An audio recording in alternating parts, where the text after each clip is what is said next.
मथां छा लिखी छा लिखां छा लिखी छा लिखां सिंध मुंहिंजी अमां दुनिया जा सिंधियो हिक मुठ थी सिंध बचायो सिंध मुंहिंजी अमां सूंह तुंहिंजी मथां छा लिखां सिंध जो क़ौमी आवाज़ radio voice of Sindh London.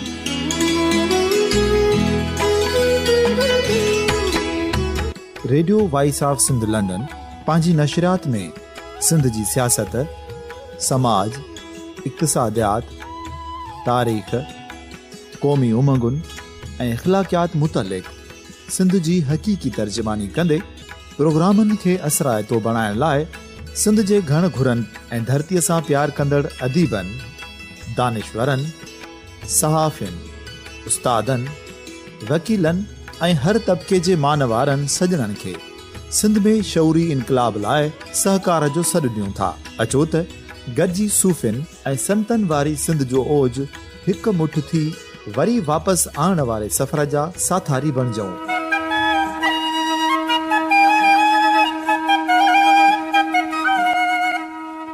हिक नए सुबुह जी शुरूआत जो पड़ाॾो घर घर, ॻोठ ॻोठ ऐं शहर शहर ताईं पहुचायो। शाल सिंध आबाद ऐं ख़ुशहाल थिए, सिंधी माण्हू सुखियो ऐं सताबो थिए।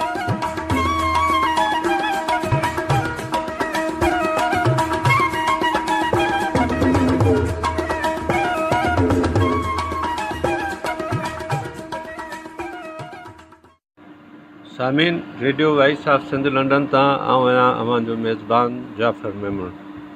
सामीन, गुज़िरियल ॾींहुं सिंधी लैंग्वेज अथॉरिटीअ में डॉक्टर नबी बख़्श हाल अंदरि सिंधी ॿोलीअ जे बाख्तियार इदारे पारां हिकु निहायत ई अहम प्रोग्राम थियो आहे। हीउ प्रोग्राम जंहिंमें डॉक्टर गुरबख्शाणीअ जी न्याणी गुल होतचंद छगाणी पिणु शरीक थी हुई।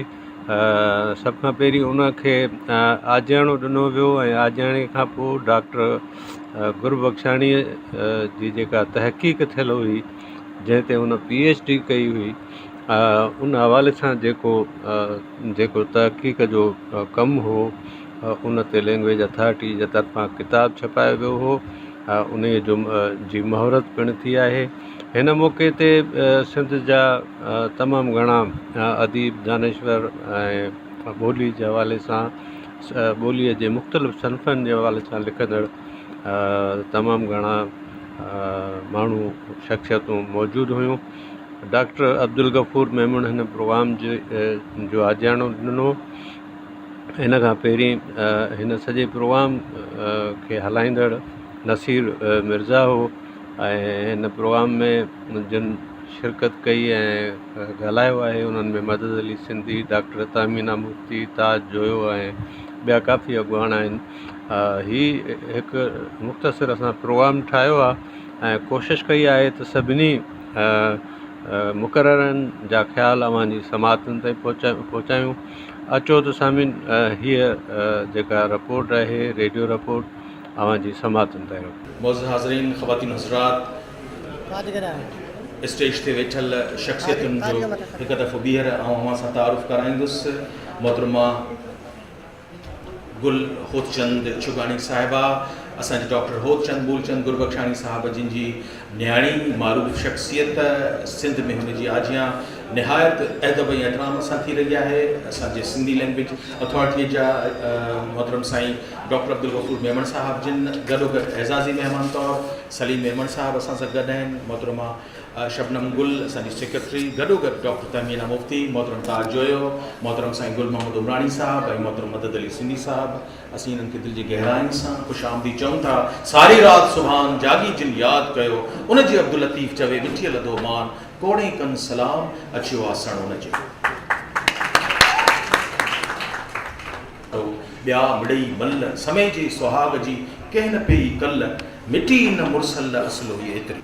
असीं कुझु देरि में हिन किताब जी महूरत न हलंदासीं, पर हिन वक़्तु कंवल पाड़ो पाताल में भौर भरे आकाश ॿिन्ही संदी ॻाल्हिड़ी राज़िकान दी रास त इश्क खे शाबास जे मोहबत मेड़िया। ऐं पंहिंजे दौरे हाज़िर जे लिंग्विस्ट ऐं सिंधी ॿोलीअ जे इंतिहाई नामवर क्रिटिक जंहिं जदीद सिंधी अदब इल्म ते पंहिंजे नए रुख सां जेका तनक़ीद आहे उनजो जाइज़ो पंहिंजनि किताबनि में लिखियो आहे। जदीद क़िस्म जी जेका तनक़ीद आहे अफ़सानवी अदब ते उनजो सहरो जिते असांजे ॿियनि नौजवान असांजे स्कॉलर्स ते उते हिकिड़ो रुख ख़ासि आहे असांजे डॉक्टर प्रोफेसर अब्दुल गफ़ूर मेमन साहब जिन निहायत नंढी ॼमार में कराची यूनिवर्सिटी जे सिंधी शोबे जे हेठि जी हैसियत में ऐं उनखां पोइ हिन वक़्तु सिंध जे सभ खां वॾे अहम लिंग्विस्टिक जे इदारे जा सरबराह आहिनि। मां गुज़ारिश कंदुसि त पाण अचनि ऐं असांजी मोहतरमा भेण गुल साहिबा ऐं सभिनी जी अची आजियां कनि। Doctor professor Abdul Ghafoor Memon. केॾां खां करो 24 चिटाणो मंझ ही काक ककोरे मंझ ही उडाणो राणू ऐं राणू नाहे राणे रीअ को बि। मुंहिंजी मान वारी भेण गुल होचंद छुगाणी जेका लंडन खां हिते कई आई आहे, असांजे अज़ीम लीजेंड शख्सियत डॉक्टर गुलबख्शानी साहब जी धीअ। Madam, you are welcome here and we love to see among us. असांखे सभ खां पहिरीं इहा हिकिड़ी ख़ुशी जी ॻाल्हि इहा थी थिए त मैडम जेका हिस्ट्री ऑफ सिंध आहे, not only history of Sindh but history of century आहे, ऐं हिकिड़े अज़ीम लीजेंड पर्सनालिटी जी भेण आहे जेका असांजे विच में अॼु आहे। असां गुलबख्शानी साहब जो तस्वुराती ज़हन में असां हुनजी शख़्सियत खे रखंदा हुआसीं, पर अॼु हुनजे ख़ानदान मां हिकु पर्सनालिटी जॾहिं असां सां गॾु आहे त असांखे लॻे थो त ॼण गुलबख्शानी साहब पाण सां गॾु मौजूदु। तंहिंजे करे हार्टली वार्मली आई वेलकम गुल होचंद छुगानी साहब।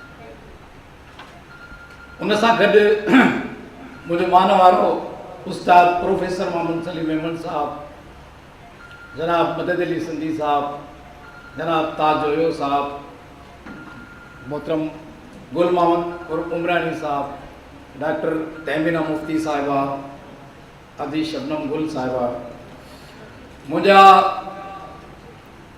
तमामु उहे दोस्त ॿाहिरि भेनरूं जेके हिन प्रोग्राम में पंहिंजो टाइम छीड़ाए असां वटि आया आहिनि, उन्हनि सभिनीनि खे आउं सिंधी ॿोली जी अथॉरिटी तरफ़ां दिलि जे गहराइयुनि सां भलीकार चवां थो।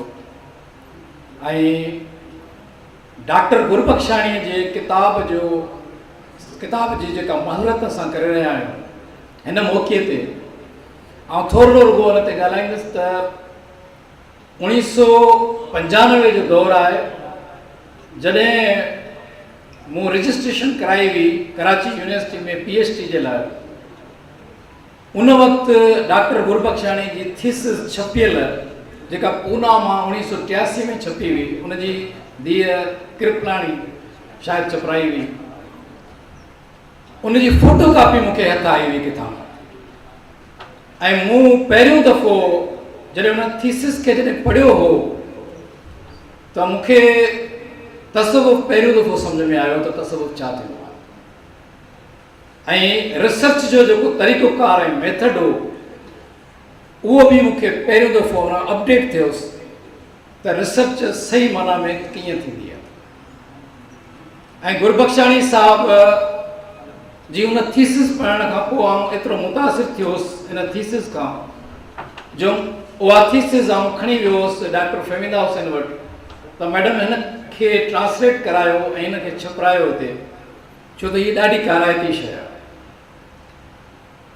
थियो वञे त उहा मैडम वटां किथां मिसप्लेस थी वई या शायदि हुन वटां को खणी वियो। तंहिंखां पोइ उहा थीसिस वरी मूंखे न मिली सघी।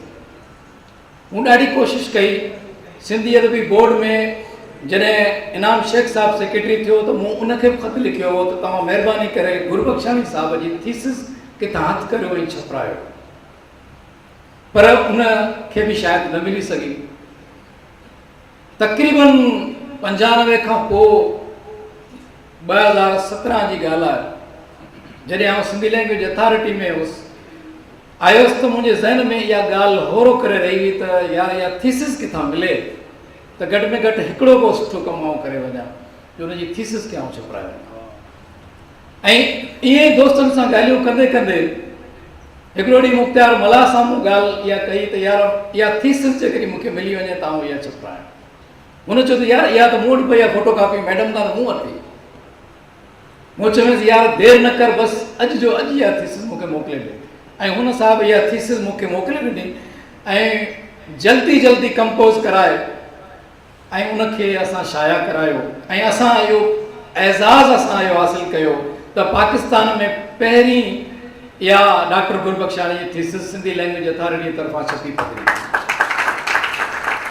न सिर्फ़ु इहा थीसिस बल्कि आउं सम्झां थो त हिस्ट्री में सिंधी 2 माण्हू हुआ, पहिरियां 2 माण्हू जिन PhD कई हुई, हिकिड़ो डॉक्टर उमर बिन दाऊद कोटो, ॿियो डॉक्टर गुलबख्शाणी।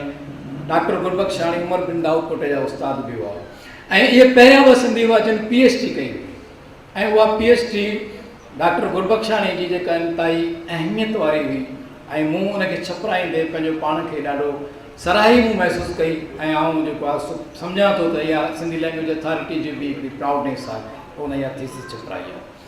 हाणे इन थीसिस जी कापियूं तव्हां यकीनन ॾिठियूं हूंदियूं, तव्हांखे मिलियूं हूंदियूं। इहा तर्जुमो थी रही आहे ऐं जल्दी हिन जो तर्जुमो बि सिंधीअ में असां पेश कंदासीं तव्हांजे। आउं वधीक तव्हांजो टाइम नथो वठां, तव्हां सभिनीनि जी महिरबानी, असां सभिनीनि स्कॉलरनि खे ॿुधंदासीं। महिरबानी। चेयरमैन सिंधी लैंग्वेज अथॉरिटी मोहतरम साईं डॉक्टर प्रोफेसर अब्दुल गफूर मेमन अवां सां मुखातिब हुआ। अवां जी आजियां थी असीं मुअज़्ज़ज़ हाज़रीन, असीं जंहिं सिलसिले में हिते गॾु थिया आहियूं उहो अहम दस्तावेज़ किताब आहे, उहो थीसिस जंहिंखे असांजी अथॉरिटी जी तरफ़ां शाया कयो पियो वञे, बल्कि शाया थी चुको। ऐं गुज़ारिश कंदुसि अदी मोहतरमा गुल होतचंद, प्रोफेसर मोहम्मद सलीम मेमन साहब, अदा मदद अली सिंधी, गुल मोहम्मद इमरानी, ताज जोयो, डॉक्टर तमीना, मोहतरमा शबनम ऐं डॉक्टर गफूर साईं, असीं सभु गॾिजी उथी बि हिन किताब जो महूरत कंदासीं। अवां सभिनी जूं ताड़ियूं गुलबख्शाणी साहब जो बेपनाह तारीफ़ कनि घुरिजे, उथी बि तारीफ़ कनि घुरिजे, इहो वॾो एज़ाज़। तमामु वॾी महिरबानी अवां सभिनी दोस्तनि जी। असां सिंध जे अज़ीम जाइ जंहिंखे इहो एज़ाज़ हासिल त शाह लतीफ़ ते जेका बि तहक़ीक़ 50 खां 60 मुख़्तलिफ़ शाइर आहिनि जिन कई आहे, पर उन्हनि में नंबर 1 निशान बर तहक़ीक़ जेका आहे गुलबख्शाणी साहिब जी। ऐं मां जी तवज्जो जो तलबगार आहियां। असीं जंहिं हस्तीअ ते हिते गॾु थिया आहियूं उनजो इख़्तिसार सां तारुफ़ ॾिबो, हू समुंड आहे इख़्तिसार सां तारुफ़ त डॉक्टर होतचंद मूलचंद गुलबख्शाणी 8 मार्च 1883 ते हैदराबाद सिंध जे शाही बाज़ार जे वाधवाणी घिटीअ में पैदा थियो। वाधवाणी घिटी पके किले जे दरवाज़े खां अंदरि असीं जेकॾहिं हलंदासीं त जुमन शाह जे पिड़ खां 2 या 3 नंबर ते जेका घिटी आहे उहा वाधवाणी घिटी आहे, जिते असांजो डॉक्टर होतचंद 8 मार्च 1883 ते जनम वठी सिंध धरती जे लाइ सूरज साबित थिया। संदन विसाल 11 फरवरी 1947 ते कराचीअ में थियो। संदन वफ़ात जो सबबु हार्ट अटैक हुयो। उन वक़्तु गुलबख्शाणी साहिब जिन जी उमिरि 64 वरिया हुई। पाण आला तालीम PhD जेका आहे लंडन यूनिवर्सिटीअ मां 1926 खां 1928 जे दौरान कंप्लीट कई। खेनि सिंधी ॿोलीअ ते त मां ॿोलीअ ते त दस्तरस हुई, पर फारसी ऐं अंग्रेज़ी ॿोली जा इंतिहाई अज़ीम प्रोफेसर हुया। संदन वॾे में वॾो उहिदो अकेडमिक हवाले सां principal DJ Sindh college Karachi में रहिया। संदन क्रेडिट ते जेके इंतिहाई अहम किताब आहिनि उन्हनि में नूरजहान नावल आहे जेको असांजे निसाब ते बि रखियल आहे। संदन तहक़ीक़ में लवारीअ जा लाल हिकु इंतिहाई अहम दस्तावेज़ आहे। रूह रिहान किताब आहे। 3 जिल्द शाह जा रिसाला आहिनि ऐं मुक़दम लतीफ़ी जेको संदन क्रेडिट ते हिकिड़ो इंतिहाई अहम किताब आहे। संदन थीसिस जो उनवान इहो ई आहे, mysticism in the early 19th century, poetry of England. संदन गुम थियल किताब शाह जो रिसालो 4 वॉल्यूम जेको इंशाअल्लाह कॾहिं न कॾहिं ज़ाहिर थींदो। ऐं हैदराबाद में वाधवाणी घिटीअ खां पोइ नैन सुखदास जेके संदन ॾाढा हुआ, वाधवाणी घिटीअ खां पोइ हैदराबाद जो ख़्वाजा खानो जेको हिन वक़्तु सिलावट पाड़े में आहे, संदन बाद में रहाइश उन सिलावट पाड़े जे क़रीब जमात खाने जे पुठियां रही आहे। कोशिशि कबी त अदीअ खे उहो ज़रूरु घुमाइजे। संदन हम असर शागिर्दनि में जेके आहिनि उमर बिन मोहम्मद दाऊद पोटो साहब, सैयद बीरा मोहम्मद शाह, अयूब खोड़ो साहब उन जे क़रीब तरीन साथियुनि ऐं शागिर्दनि में शुमार थियनि था। संदन ज़ाती दोस्तनि जो असीं जेकॾहिं तज़किरो कंदासीं त शमसुल उलमा मिर्ज़ा कलीज बेग सां उन जी वालियाना मोहबत, मोहतरम साईं GM सैयद सां इंतिहाई वेझड़ाइप, इन्हनि वटि ख़तो किताबत जा फ़ाइल भरियल आहिनि जेके बि असांखे तारीख़ मां गॾु करे ॿाहिरि आणणु घुरिजनि। औलाद संदन होतचंद जो जेको आहे, शादियूं संदन 2 आहिनि। होतचंद मूलचंद गुरबख्शाणी साहब जिन जा 2 घर आहिनि। पहिरीं ज़ाल जे वफ़ात खां पोइ पाण ॿी शादी कयूं। संदन कुल औलाद 3 पुट ऐं 3 धीअर आहिनि, जंहिंमां असांजी नंढी भेण जेका आहे उहा हिते गुरबख्शाणी साहब जी न्याणी मौजूदु आहे। ऐं संदन औलाद मां हिकिड़ो जेको फर्ज़ंद आहे वॾो, जंहिंजो नालो मोहन होतचंद गुरबख्शाणी आहे, उन जी शादी इन सिंधी ॿोली जे हिकिड़े इंतिहाई अहम स्कॉलर, लिसानिया जे माहिर, सिंध जे तारीख़ जे इंतिहाई अहम मौरिख, हिंदुनि जे तारीख़ जे मौरिख मोहतरम डॉक्टर असांजे भेरूमल महरचंद आडवाणी साहब जी न्याणी सतीअ साथी। इन करे भेरूमल साहब ऐं होतचंद गुरबख्शाणी साहब जिन पाण में सेण बि थियनि था। असीं इन मुख़्तसिर वज़ाहत खां पोइ जेको असां अवां जी ख़िदमत में पेश कयो, असीं सिंध जा इहे जॾहिं हिकु दफ़ो ॿीहर ताड़ी वॼाईंदासीं। मोहतरम दोस्तो, डॉक्टर तहमीना मुफ्ती साहिबा तारुफ़ जी मोहताज कोन्हे। सिंध यूनिवर्सिटी जी इंतिहाई क़ाबिल एहतराम स्कॉलर, जंहिंखे नफ़क़त शाह लतीफ़ जे रिसाले जदीद सिंधी अदब, मिर्ज़ा कलीज बेग हिकिड़ी मल्टी डायमेंशनल मक़ालनि ते दस्तरस हासिल आहे। मूंखे गुज़ारिश कंदुसि त अॼोकी तक़रीब जी मुनासिबत सां अवां जे आयो अचनि डॉक्टर तहमीना मुफ्ती साहिबा। भेण गुल शुगाणीअ खे असां अधिकार चऊं था ऐं इंतिहाई ख़ुशीअ जो ही मौक़ो आहे जो सिंध जो ही सिंध जाओ ऐं हैदराबाद जो जाओ हिकु वॾो स्कॉलर, हिकु वॾो आलिम, हिकिड़ो क्रिटिक बि चइजे, उन जे मुनासिबत सां, उन जी थीसिस जे मुनासिबत सां असां हिते गॾु आहियूं। इंतिहाई हिकिड़ी अहम हिकिड़ो इवेंट आहे, हिकिड़ो अहम गॾिजाणी आहे जो असां गुज़िरियल माज़ीअ जे हिकु अहम शख़्स जे बारे में ॻाल्हायूं पिया। ऐं जीअं त हीअ थीसिस सिंध में पहिरियों दफ़ो सिंधी लैंग्वेज अथॉरिटी छपराई आहे, इन करे मां इन अदारे खे मुबारकबाद ॾियां थी जो इहो किताबु छपिजी असांजे साम्हूं आयो आहे। प्रोफेसर वफ़ूर मेमण, सलीम मेमण, मदद अली सिंधी, शबनम गुल, गुल मोहम्मद उमरानी साहिब ऐं ताज जोयो, अवां जे ॾाढो मां तमामु मुख़्तसिर जेको आहे सो कुझु ॻाल्हियूं कंदसि। ऐं जीअं त नसीर साहब बि इंट्रोडक्शन ॾिनो त हू किथे जा हुआ ऐं उनजा कहिड़ा कहिड़ा किताब जेके आहिनि से मंज़र आम ते उन दौर में ई असांजे साम्हूं आया। सभ खां पहिरीं प्रोफेसर डॉक्टर होतचंद मूलचंद जेको आहे सो जंहिंजो जनमु हैदराबाद शहर आहे ऐं 11 फरवरी 1947 में देहांत करियो हुयो। DJ कॉलेज मां BA ऐं विल्सन कॉलेज बॉम्बे मां अंग्रेज़ी ॿोलीअ में MA कयईं ऐं उनखां पोइ mysticism in the 19th century poetry of England ते हिकिड़ो वॾो मक़ालो लिखियईं। PhD जी डिग्री वरितईं। 1908 में प्रोफेसर जी हैसियत में हुन इल्म जी शागिर्दनि जी ख़िदमत कई ऐं पोइ DJ कॉलेज में प्रिंसिपल थियो। उन दौरान बॉम्बे यूनिवर्सिटी खे सिंधीअ में लिखियल किताब ऐं अणछपियल किताबनि जो तफ़सील मोकिलियो ऐं सिंधी ॿोलीअ खे मीडियम ऑफ एक्सप्रेशन जूं या कम्युनिकेशन जे लाइ डॉक्टर मूलचंद जेको आहे सो पंहिंजो हिकिड़ो वॾो किरदारु अदा कयो। ऐं अहिड़े नमूने सां MA सिंधीअ खे जेको आहे सो जे लाइ उन में मास्टर्स करण जे लाइ हिकिड़ो मैदान तयारु कयो। प्रोफेसर डॉक्टर गुरबख्शाणी अंग्रेज़ी शाइरीअ में मिस्टिसिज़म जहिड़े कूड़े मौज़ूअ ते लिखियो जंहिंमां संदसि ज़हनी लाड़े ऐं मिज़ाज ऐं ख़्याल जी ॼाण पवे थी। इन लाड़े ऐं ख़्याल जो भरपूर इज़हार संदसि मुरतब कयल शाह जे रिसाले में पूरी वज़ाहत सां मौजूदु आहे। जदीद इल्मी तहक़ीक़ी असूलनि मूजिबि रिसाले खे तरतीब ॾिनाऊं ऐं जदीद तहक़ीक़ जो बुनियादु रखियऊं। हीउ रिसालो मिसाल थी साम्हूं आयो। रिसाले में संदनि लिखियल मुक़दमा ऐं लतीफ़ीअ जे उनवान सां मशहूरु थियो ऐं धार किताबी सूरत में साम्हूं आयो। संदसि रिसाले में जेके ख़ासि उनवान जेके हुन बयानु कया आहिनि उहे तसवुफ़, वैदानत, कसरत में वहदत ऐं वहदत में कसरत, जो फ़लसफ़ो, जमालियात, ॿोली, लुग़त ऐं मज़हबी तफ़सील सां लिखियो। दास्ताननि जी तशरीह ऐं माना शाह जी सवाने हयात ते लिखियईं।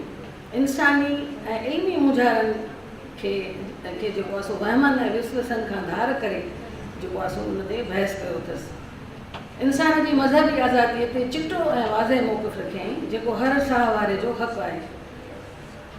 सिंध ऐं सिंध वासियुनि जे असलूकी लाड़े तसव्वुफ़ जी रोशनीअ में सक़ाफ़त खे बयानु कयो आहे। संदसि ॿिया किताब जीअं त पहिरें बि जो ज़िक्र थी चुको, हिकु तारीख़ी नाविल, त हिकिड़ो स्कॉलर जेको आहे उहो कीअं थो सोचे, नूरजहान हिकिड़ो तारीख़ी किरदारु मुग़लनि जे दौर जी हिकिड़ी राणी, उनजे बारे में, लवारीअ जा लाल ऐं रूह रहण जे उनवान सां जेके किताब आहिनि उहे निहायती अहमियत रखनि था। लवारीअ जा लाल, उनमें लवारी बुज़ुर्गनि जो ज़िक्र आहे, उन्हनि जो तस्करो आहे ऐं शाह जे रिसाले में जेके कहाणियूं आहिनि, जेके दास्तान आहिनि, उन्हनि जी तशरीह खे रूह रहण जे नाले सां किताबी सूरत में आंदे। संदसि मुरतब कयल रिसाले मां ही चूंड बैत केॾो न ठहिकी अचे थो। इहो गत गवासन जीअं समुंड सूझियाऊं, पेही मंझि पातार में माणिक मेड़ियाऊं, आणे ॾिनाऊं हीरो लाल हथनि सी। होतचंद साहिबु जेको आहे उन शाह जे रिसाले खे इंतिहाई गहराइप सां, इंतिहाई सोची सम्झी जेको आहे सो कलम कयूं ऐं तहक़ीक़ जा नवां रस्ता असांजे साम्हूं आंदे। मूंखे उमेदु आहे त अॻिते बि जेको आहे सो असां संदसि हिन रिसाले खे, संदसि ॿियनि किताबनि खे पंहिंजी मुताले में हाणे वधीक नयूं शयूं साम्हूं आणींदासीं। हिकु दफ़ो वरी मां भलीकार चवां थी गुल होतचंद साहिबा खे, जिन असां सां मिली करे हिन तारीख़ी मौक़े खे जेको आहे सो सुहिणो बनायो आहे। महिरबानी। तमामु घणी महिरबानी मोहतरमा डॉक्टर तहमीना मुफ्ती साहिबा इख़्तिसार सां गुरबख्शानी साहिब जिन जी किताबुनि जो तारुफ़ ऐं उन्हनि जा कंटेंट खां असांखे आगाह कयो। ऐं ख़ासि ॻाल्हि इहा त शाह लतीफ़ ते जेतिरी बि तहक़ीक़ थी आहे, जेकॾहिं उनजो जाइज़ो वठिबो त सिर्फ़ु जंहिं हस्तीअ जी तहक़ीक़ खे वधीक वाद ववाद में आंदो वियो, वधीक उन ते तनक़ीद ऐं तारीफ़ जेका आहे सा बरसाई वई, उहा सिर्फ़ु ऐं सिर्फ़ु असांजे डॉक्टर होतचंद साहिब जी हुई, जेको लुबे लुबाब असांजे भेण जे हिन मकाले जो हुयो ऐं हिन वक़्तु सिंधी ॿोलीअ जे ऐं सिंधी लैंग्वेज अथॉरिटीअ जे अॻूणे सेक्रेटरी आहे, जंहिंखे एज़ाज़ु हासिलु आहे त मोहतरम साईं जी एम सईद खां वठी मोहतरम मोहम्मद इब्राहिम जोए साहिब जी सोबत हुनखे नसीब थी। शेख अयाज़ जे प्यार में हू रहियो। मोहतरम साईं उस्ताद बुखारीअ सां मोहबत में इन सभिनी हवालनि सां ताज बेजो रखां न झोलीअ में, तूं जुती ॾींहुं त मां झले वेहां। जनाब ताज जोए।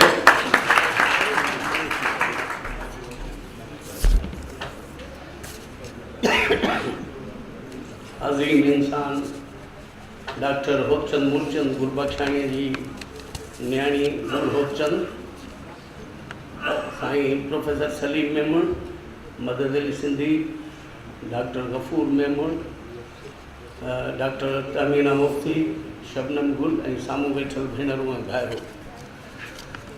मुंहिंजो मकालो जेको आहे उन उनवान आहे गुरबख्शाणी शाह जे रिसाले जे चोथे जुल्द जा पेरा।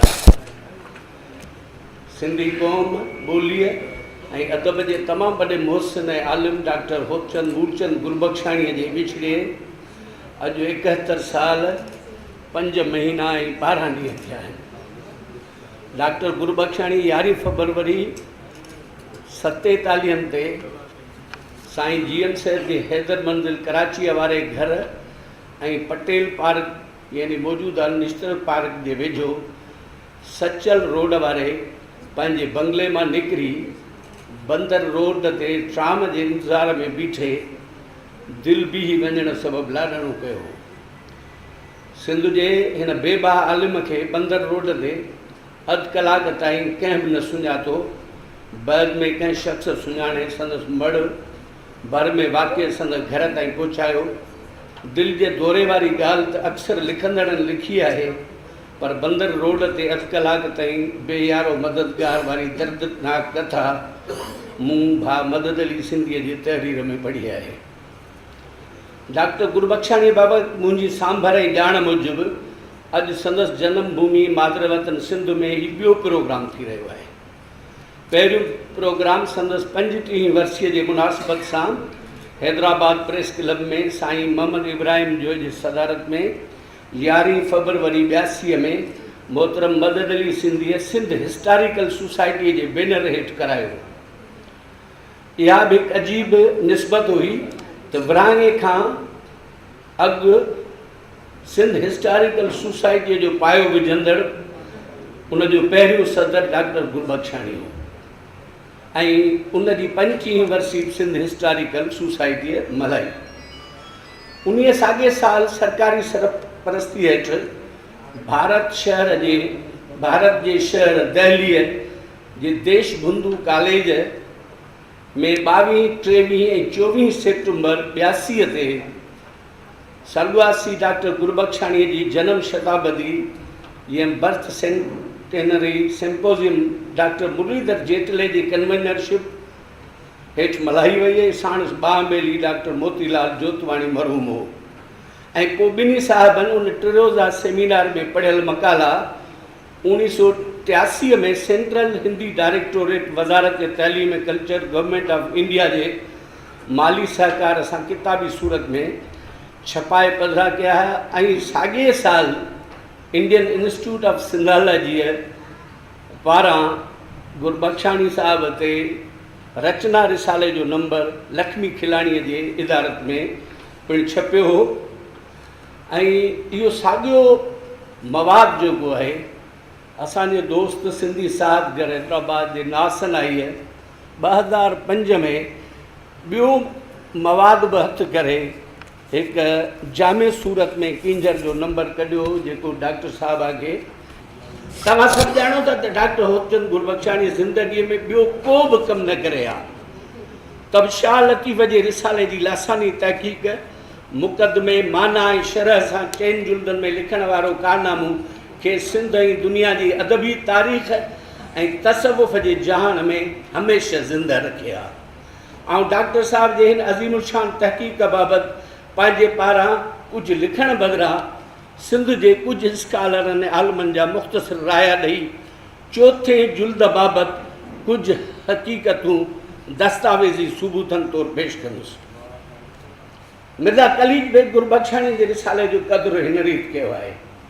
हेल ताईं शाह साहिब जे बेतनि जी माना धोखेबाज़ीअ या ओट ते पे थी आहे पर तो यानी गुरबख्शाणीअ सही तरीक़ो ॾेखारियो आहे।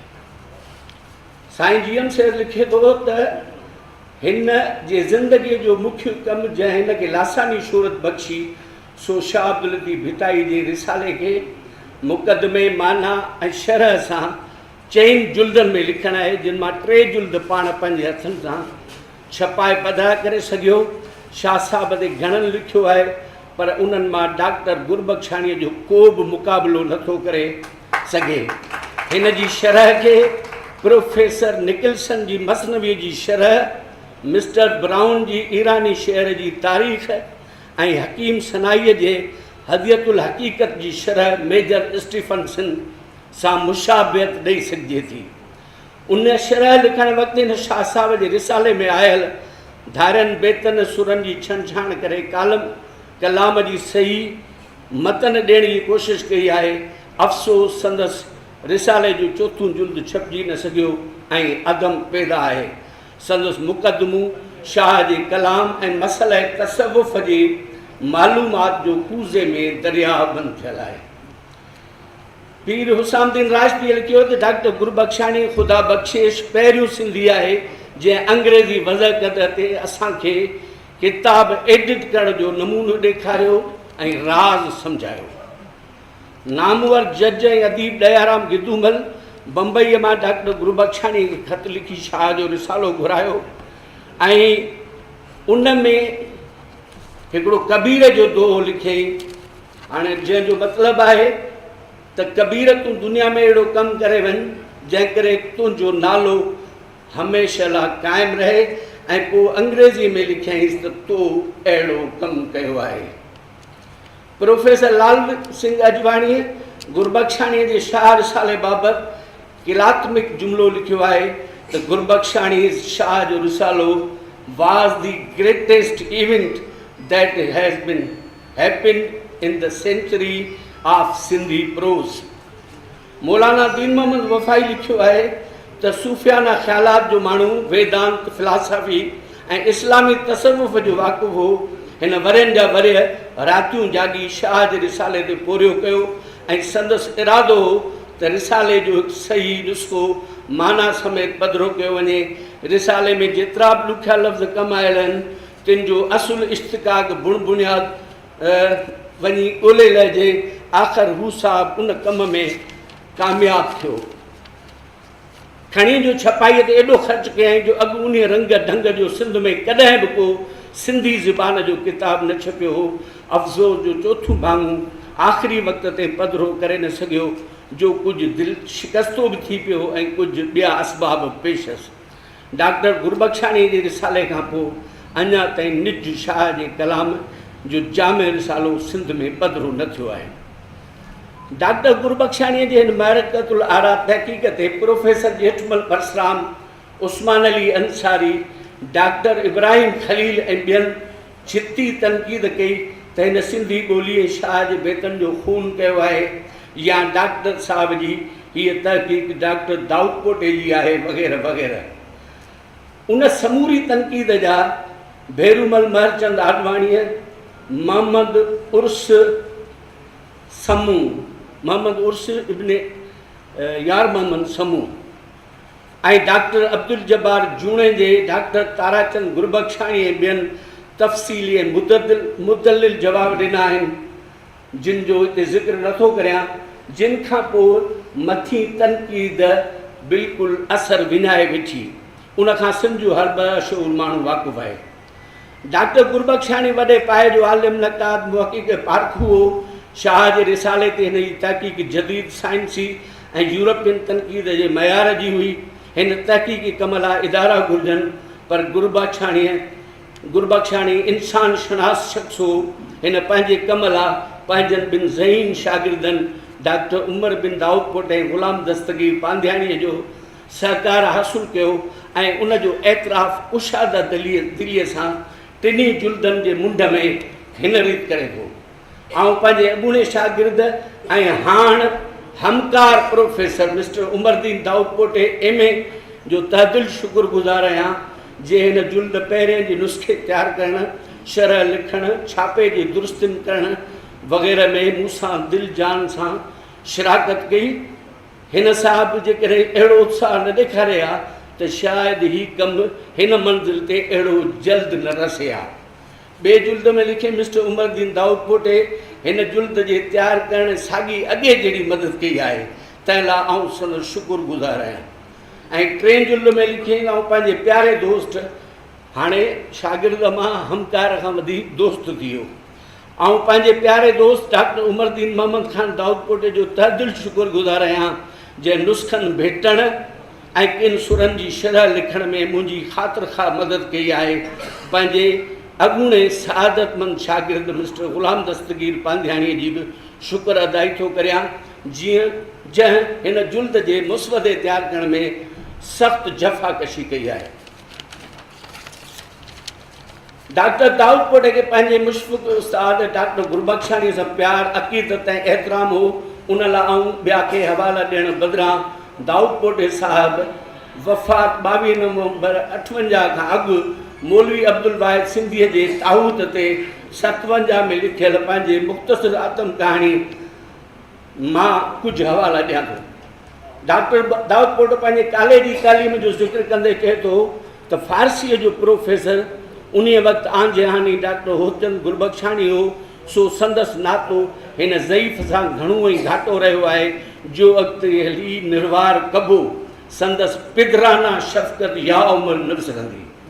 ॿिए हंधि लिखे थो तइलीम जे इंतिज़ाम में केतिरियूं फेरफारियूं अमल में आयूं, मसइलनि आन जहानी प्रोफेसर गुरबख्शाणीअ खां इंटर जे फ़ारसीअ जो कमु छॾाए मरहूम प्रोफेसर शेरवानीअ खे ॾिनऊं, अगरच गुरबख्शाणीअ जी इस्लाम ऐं मुस्लिम दोस्ती आलम आश्कार हुई। टे हंधि लिखियऊं त फ़ारसी निसाब में केतिरा किताब मुंहिंजी दिलि वटां जहिड़ो कीमिया सआदत, मसनवी मौलाना रूम, तज़किरा दौलत शाही ऐं कसाइद क़ुरानी वरी पाढ़ींदड़ गुरबख्शाणीअ जहिड़ो माहिर मिलियोसीं जो ख़ासि मसनवी पाढ़ींदे मस्तु थी वेंदो हो ऐं संदसि केफ़ ऐं नशो पढ़ंदड़नि खे बि मख़मूर करे छॾींदो हो। इहो 1962 में छपियो आहे ऐं लिखियो 57 में। डॉक्टर दाऊद पोटे खे आतम कहाणी मुकमल करण जो वक़्तु न मिलियो, पर हिकु ॻाल्हि हिते ॿुधाइणु ज़रूरी सम्झां थो त जीअं डॉक्टर गुरबख्शाणीअ जे रिसाले ते किन अदीबनि जिन में मुस्लमान अदीबनि जी घणाई हुई सख़्तु जुलूं करे बेजा तनक़ीद कई, तीअं दाऊद पोटे साहिब खे बि आतम कथा जे 11 क़िस्तुनि छपजण दौरान बिकोल अब्दुल वाहिद सिंधीअ जे हिकु शरारत पसंदि गुरू सख़्तु दिलि शिकस्तो कयो हो। हाणे आउं शाह जे रिसाले जे 4 जिल्द बाबति 5 हवाला ॾेई साबित कंदुसि त बावजूदु किन शिदत पसंद मुस्लिम अदीबनि जो जे घेरा सबबु जिन में डॉक्टर इब्राहिम खलील ऐं अली नवाज़ जतोई प्रोफेसर ऐं ॿिया शामिल हुआ, डॉक्टर दाऊद पोटे खां इहो बयानु ॾियारियो वियो त हुन जे मदद ऐं सहकार खां सवाइ डॉक्टर गुरबख्शाणी 4 जुल्द मुकमिल न करे सघियो, पर बावजूदु उनजे डॉक्टर गुरबख्शाणी डॉक्टर दाऊद पोटे जी अदबी ऐं इल्मी हैसियत खां वाक़ुफ़ु हो ऐं साणुसि प्यारु कंदो हो ऐं हिन पक ई पक 4 जुल्द डॉक्टर दाऊद पोटे जे हवाले कयो हो। न त बि हिन वसियत कई हुई त संदसि मर्थे पुॼाणा शाह जे रिसाले जो 4 जुल्द ॿिया दस्तख़त ऐं नायाब किताब डॉक्टर दाऊद पोटे खे सुपुर्द कया वञनि, छो त डॉक्टर गुरबख्शाणी खे पक हुई त डॉक्टर दाऊद पोटो साणुसि इंसाफ़ कंदो ऐं का बि ॿियाई न कंदो। हेठि आउं शाह जे रिसाले जे 4 जुल्द बाबति 5 हवाला ॾियां थो। Professor D.K. मनशरामाणी लिखे थो, जेतोणीकि शाह जे रिसाले जे 4 जुल्द बाबति अलॻि अलॻि वीचार आहिनि त हिंदुस्तान जी तक़सीम बाबति उहो हिंदुस्तान लाइ वियल आहे ऐं संदसि अज़ीज़नि वटि महफ़ूज़ आहे, या त उहो भारत में छपिजी चुको आहे, या जीअं डॉक्टर दाऊद पोटे लिखियो त मुंहिंजी हिमायत खां सवाइ उस्ताद गुरबख्शाणी 4 जुल्द तयारु करे न सघियो वग़ैरह वग़ैरह। पर हक़ीक़त इहा आहे त लंडन जे क़याम में ब्रिटिश म्यूज़ियम लाइब्रेरी वारे मशहूरु कलमी नुस्खे मां शाह जे रिसाले जे 4 जुल्द लाइ मुख़्तलिफ़ पढ़वियूं नोट कयूं आहिनि ऐं समूरो मवादु वटि तयारु हो, छो त शाह जे रिसाले जो मुकमल सही ऐं मुस्तनद छापो कढणु हिन जे ज़िंदगीअ जो मक़सदु हो। उहो 4 तयारु थियल जुल्द लॾ पलाण ॿियनि दस्तख़तनि ऐं नायाब किताबनि सां गॾु सिंध में ई कंहिं शख़्स खे पैसनि ते ॾिनो वियो ऐं उहो ऐं ॿियूं अणछपियल तसनीफ़ूं सदाई लाइ दफ़न थी वियूं। डॉक्टर दाऊद पोटे जी इहा दावा त संदसि अदम तावन करण सां 4 जुल्द तयारु न थी सघियो ग़लति ऐं नादुरुस्त आहे। मुमकिन आहे त इहो विञायल ख़ज़ानो मिली वञे ऐं सिंध जी तारीख़ जा नवां बर्क खुली वञनि। महिरबानी।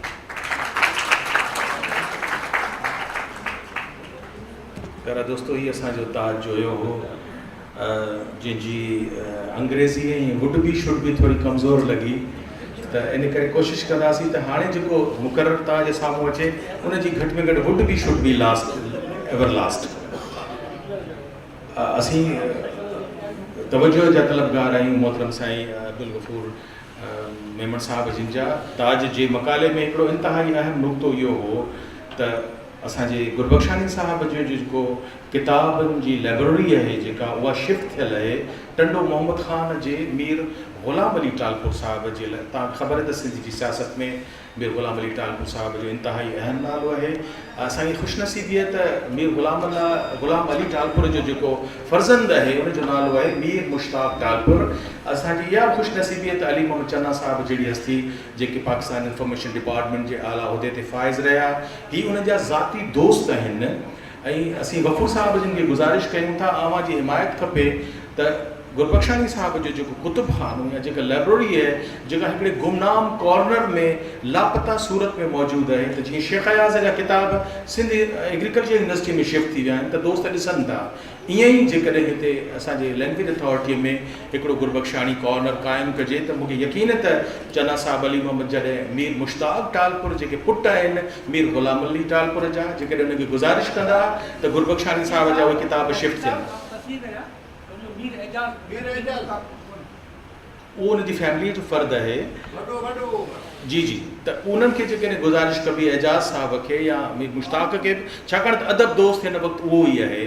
अमीर मुश्ताक जेको चना साहिब दोस्त, असीं ताड़ियूं वॼाईंदासीं त असांजे गफ़ूर साहिब जो ख़्यालु थींदो ऐं हू हिन लाइब्रेरी ताईं रसाई हासिलु कंदो। असांजो स्टेज तव्हांखे ख़बर आहे त हिकिड़ी हल्की फुल्की गुफ़्तगू कंदा हलंदासीं। तव्हीं ॾिसो जेकॾहिं साम्हूं त तव्हांखे को हिकिड़ो न 3 गुलाब जा गुल नज़र ईंदा। हिकिड़ी त असांजी मैडम अदी ख़ुदि गुल आहे, छुगाणी आहे, ॿी असांजी सेक्रेटरी शबनम गुल आहे, ऐं टियों जेको गुल आहे उहो असांजी गुल मोहम्मद उमरानी साहिबु आहे, जेके एज़ाज़ हासिलु रहियो त पाण वरनि जा वर मीरपुर ख़ासि जा कमिश्नर रहिया, कल्चर डिपार्टमेंट में हिकिड़े अहम उहिदे ते रहंदे। हुननि जे क्रेडिट ते हुननि जी उस्ताद मोहतरमा अमीना खमीसाणीअ जो जेको इंग्लिश में शाह जो रिसालो आहे, उनजी अशात जो, उनजे इंट्रोडक्शन लिखण जो असांजी गुल मोहम्मद उमरानी साहिब खे एज़ाज़ हासिलु आहे। ऐं गुज़ारिश कंदुसि इंतिहाई अहम वुड बी शुड बी ॼाणंदड़ मोहतरम साईं गुल मोहम्मद उमरानी साहिब। सिंधी लिटरेचर ते अंग्रेज़ी जो तमामु घणो असरु रहियो आहे। इन जी का बि तरदीद कोन थी करे सघिजे त सिंधीअ ते अंग्रेज़ी जो केतिरो असरु रहियो आहे, उहो हिकिड़ी सदी जो हिकिड़ो कमु आहे। So I may be excuse for reading this paper in English. Professor doctor Hotchand Moolchand Gurbakhshani's PhD thesis, Mysticism in Early 19th Century Poetry of England। ख़यालात में मिलनि था। डॉक्टर गुरबख्शानी जो मक़सदु आहे त माण्हू पुछनि था त ईस्टर्न मिस्टिक्स वेस्टर्न मिस्टिक्स सां कीअं था मिलनि। आख़िर अहिड़ी कहिड़ी ॻाल्हि आहे त जेका ॻाल्हि ओरिएंटल मिस्टिक्स या जेके पर्शियन मिस्टिक्स या जेके हिंदू मिस्टिक्स या वेदंता या जेके माण्हू चवनि था, उहा ई ॻाल्हि 19वीं सदी जा अंग्रेज़ जेके शाइर आहिनि उहा बि उहा ई ॻाल्हि था कनि। छो जो जवाबु ई थो थिए, बाबा सचाई जेका आहे सा यूनिवर्सल ट्रूथ आहे। सॉक्रेटिक ट्रूथ हुजे या इस्लामिक मिस्टिकल ट्रूथ आहे, सच जो हिकिड़ो ई आहे मापो, सच जो हिकिड़ो ई निशान आहे, सच जो हिकिड़ो ई स्टैंडर्ड आहे। इन करे ही चवे थो त बाबा जेके यूरोपियन मिस्टिक्स आहिनि उन्हनि लामुहाला उहा ई ॻाल्हि कई आहे त सच हिकु ई शइ आहे, उन जा 2 रुख आहिनि, यूरोप में हुजे या ईस्ट में हुजे। इन करे हू चवे थो त बाबा मिस्टिसिज़म जेको आहे उन जो जेके बि आहिनि बुनियादी मता सा यूरोप में बि साॻिया आहिनि त ईस्ट में बि साॻिया आहिनि। इन करे इन में का ड्यूअलिटी कोन्हे, इन में का ॿियाई कोन्हे, इन में का इनोवेशन कोन्हे। वेदंता चवे थी त बसि सच जा जेके आहिनि मुख़्तलिफ़ मैनिफेस्टेशन्स आहिनि, मुख़्तलिफ़ रूप आहिनि, पर सच हिकु ई आहे। पोइ हिंदू मिस्टिसिज़म हुजे, ग्रीक मिस्टिसिज़म हुजे, इस्लामिक मिस्टिसिज़म हुजे या को बि रशियन मिस्टिसिज़म हुजे, इन जे करे हिन जा कोशिशि कई आहे त उनखे यूनिफाए कजे, सच खे कहिड़े नमूने सां डिस्कवर करे हिन यूनिफाए कयो आहे। हाणे हिन शइ जी जेका किताब जी ख़ासि ख़ूबी आहे जेका मूं में लिखी आहे, the unique mistake manifestation of the pioneering dissertation is the inquisitive comparative study of the mystical poets of England and those of India and Persia। पहिरियों दफ़ो को बि किताब ओरिएंट में, इवन टैगोर बि कोन कयो रिसर्च, जंहिंमें कंपेरेटिव या तक़ाबली मुतालो कयल आहे अंग्रेज़ी शाइरनि जो ऐं इंडियन शाइरनि जो ऐं पर्शियन शाइरनि जो। हिन किताब जी यूनिकनेस आहे त पहिरियों दफ़ो तक़ाबली मुक़ाबिलो कयल आहे। हाणे तक़ाबली मुक़ाबले करण जा मुताले ऐं मुक़ाबले जा जेका टूल्स आहिनि उहे क्वालिटेटिव एनालिसिस जा टूल्स आहिनि, जेके मूं ॿुधायो त एपिस्टमोलॉजी छा आहे ऐं ऑन्टोलॉजी छा आहे। हाणे इहे तमामु टेक्निकल सब्जेक्ट आहिनि, हिन मुंहिंजे ख़्याल में ऑडियंस जे लाइ मां सम्झां थो त थोरो बोरिंग बि थींदा ऐं उहो मां सम्झां थो अवॉइड करणु घुरिजनि। पर तक़ाबली मुक़ाबिलो पहिरियों दफ़ो हिन खे 1926 में जीअं डॉक्टर साहिबु वियो, 28 में डिग्री मिली, त तव्हांखे ॿुधी हैरानी थींदी त लंडन यूनिवर्सिटी 90 पाउंड किताब जे पब्लिकेशन जे लाइ रखिया हुआ। त किताब जीअं एॾो सुठो किताबु हो त किताब खे जीअं निकितो तव्हां डिज़र्टेशन खां पोइ ऑनररी डिग्री जेका डिग्री ॾिनी वई, उन खां पोइ 90 पाउंडनि जो इनाम बि किताब ते रखियलु हो त किताब छपाइजे। पर अलाए छो उहे 90 पाउंडनि जो को ख़बर कोन थी पए त किताब ते यूनिवर्सिटी ऑफ जेको DJ कॉलेज वारनि वटि 90 पाउंड रहिजी विया या लंडन मां रिलीज़ न थी सघिया। किताब इहो 28 में छपिणो हो ऐं लंडन यूनिवर्सिटी जे ख़र्च ते छपिणो हो, पर किताब जी का ॻाल्हि थी अहिड़ी त किताब विच में छपाई खां रहिजी वियो। पोइ जेका हैरान कुन ॻाल्हि आहे, जेको असांजे 100 साल किताब ग़ाइबु रहियो, अहिड़ो किताब हिकु ॿियो कलीज जो बि life and poetry of Mirza Kalich Beg आहे, 1893 में छपियो। जेका पोइ दयाराम गितूमल जो किताबु आयो समथिंग अबाउट सिंध, उन खां पोइ लीलाराम बतरणमल जो किताबु अंग्रेज़ी में आयो life religion and poetry of Shah Latif. इहे ॿई किताब छपिया, पर कलीज जो किताबु 100 साल ग़ाइबु थी वियो। हीउ बि उहो किताबु आहे जेको 100 साल ताईं ग़ाइबु रहियो ऐं उहो पुणे वारनि खे जस हुजे कि किताब खे छपायो ऐं किताब जी छपाई खां पोइ इहो किताब वरी आलम आश्कार बि थियो ऐं हाणे हुननि खे चस आहे कि हिननि किताब खे हिननि बाक़ाइदे पंहिंजे ख़र्च ते छपायो आहे ऐं जेका वॾी अचीवमेंट आहे। इन जे करे न को असां को सरकारी कमु पिया कयूं, पर इहो असांजो फ़र्ज़ु हो त हिकु गुमशुदह थियल वक़्त खे असां वरी डिस्कवर करे छपायो आहे। हिन किताब ते मूं काफ़ी डिस्कशन कई आहे हिन पेपर में, जीअं पेपर थोरो ख़ुश्क आहे ऐं मां सम्झां थो त हुनखे हींअर इन नमूने सां न पढ़णु घुरिजे, पर अजवाणी साहिब जे किताब खे मूं वांदो आहे।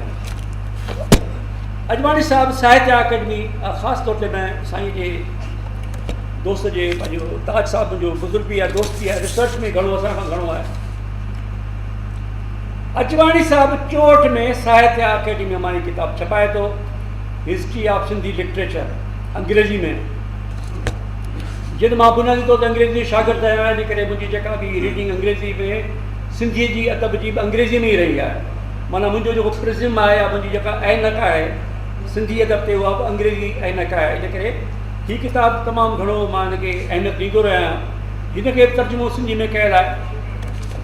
हैरान कुन ॻाल्हि आहे, सॼे किताब में हिन किताब जो ज़िक्र ई कोन्हे। मिस्टिसिज़म जो तनक़ीद जो ज़िक्र आहे, मुक़दमा लतीफ़ी जो ज़िक्र आहे, शाह जे रिसाले जो ज़िक्र आहे ऐं जेका बि छिती तनक़ीद थी आहे, फ़ारसी ज़दा आहे, अरबीअ जो असरु आहे, पर हिन किताब जो ज़िक्र छो न आहे? इन मां ज़ाहिर आहे त हीअ किताब इंडिया में बि ग़ाइबु हो। जॾहिं असांजे अजवाणी साहिब हीअ किताब लिखियो पिए त भारत में बि हिन किताब जो को वजूद ई कोन हो, छपियो ई कोन हो, पर मैन्यूस्क्रिप्ट हूंदो न साईं। पर अजवाणी साहिब जो रिसर्चर आहे, आलिम आहे, उहो त कंटेम्पररी आहे, कराची में गॾु हो, उनखे छो न ख़बर हुई? जॾहिं उहो PhD करे आयो 88 में, अजवाणी साहिब शागिर्द हूंदो न, उनखे छो ख़बर कोन पई? छाजे करे? त मूंखे लॻे थो त जेका कंट्रोवर्सी थी छिती मुक़दमा लतीफ़ी ते, इन खां पोइ सभु माण्हू पोइ ते हटी विया। दाऊदपुटे जो ज़िक्र घणो आयो आहे। मां किताब ही हिन ते कोन थो ॻाल्हायां। दाऊदपुटे जो ज़िक्र जीअं घणो आयो आहे ऐं हिन मिस्टिसिज़म जे हवाले सां दाऊदपुटे जो एटीट्यूड या जेको रवैयो आहे 1950 में बदिलिजी थो वञे। पाकिस्तान ठहण खां पोइ मुक़दमा लतीफ़ी जेको छपियो आहे ऐं 55 जो एडिशन मोड आरिश अहमद ब्रदर्स जो पियो आहे घर में, पंहिंजे पाण खे ख़ातमुल मुस्लिमीन थो सॾाए।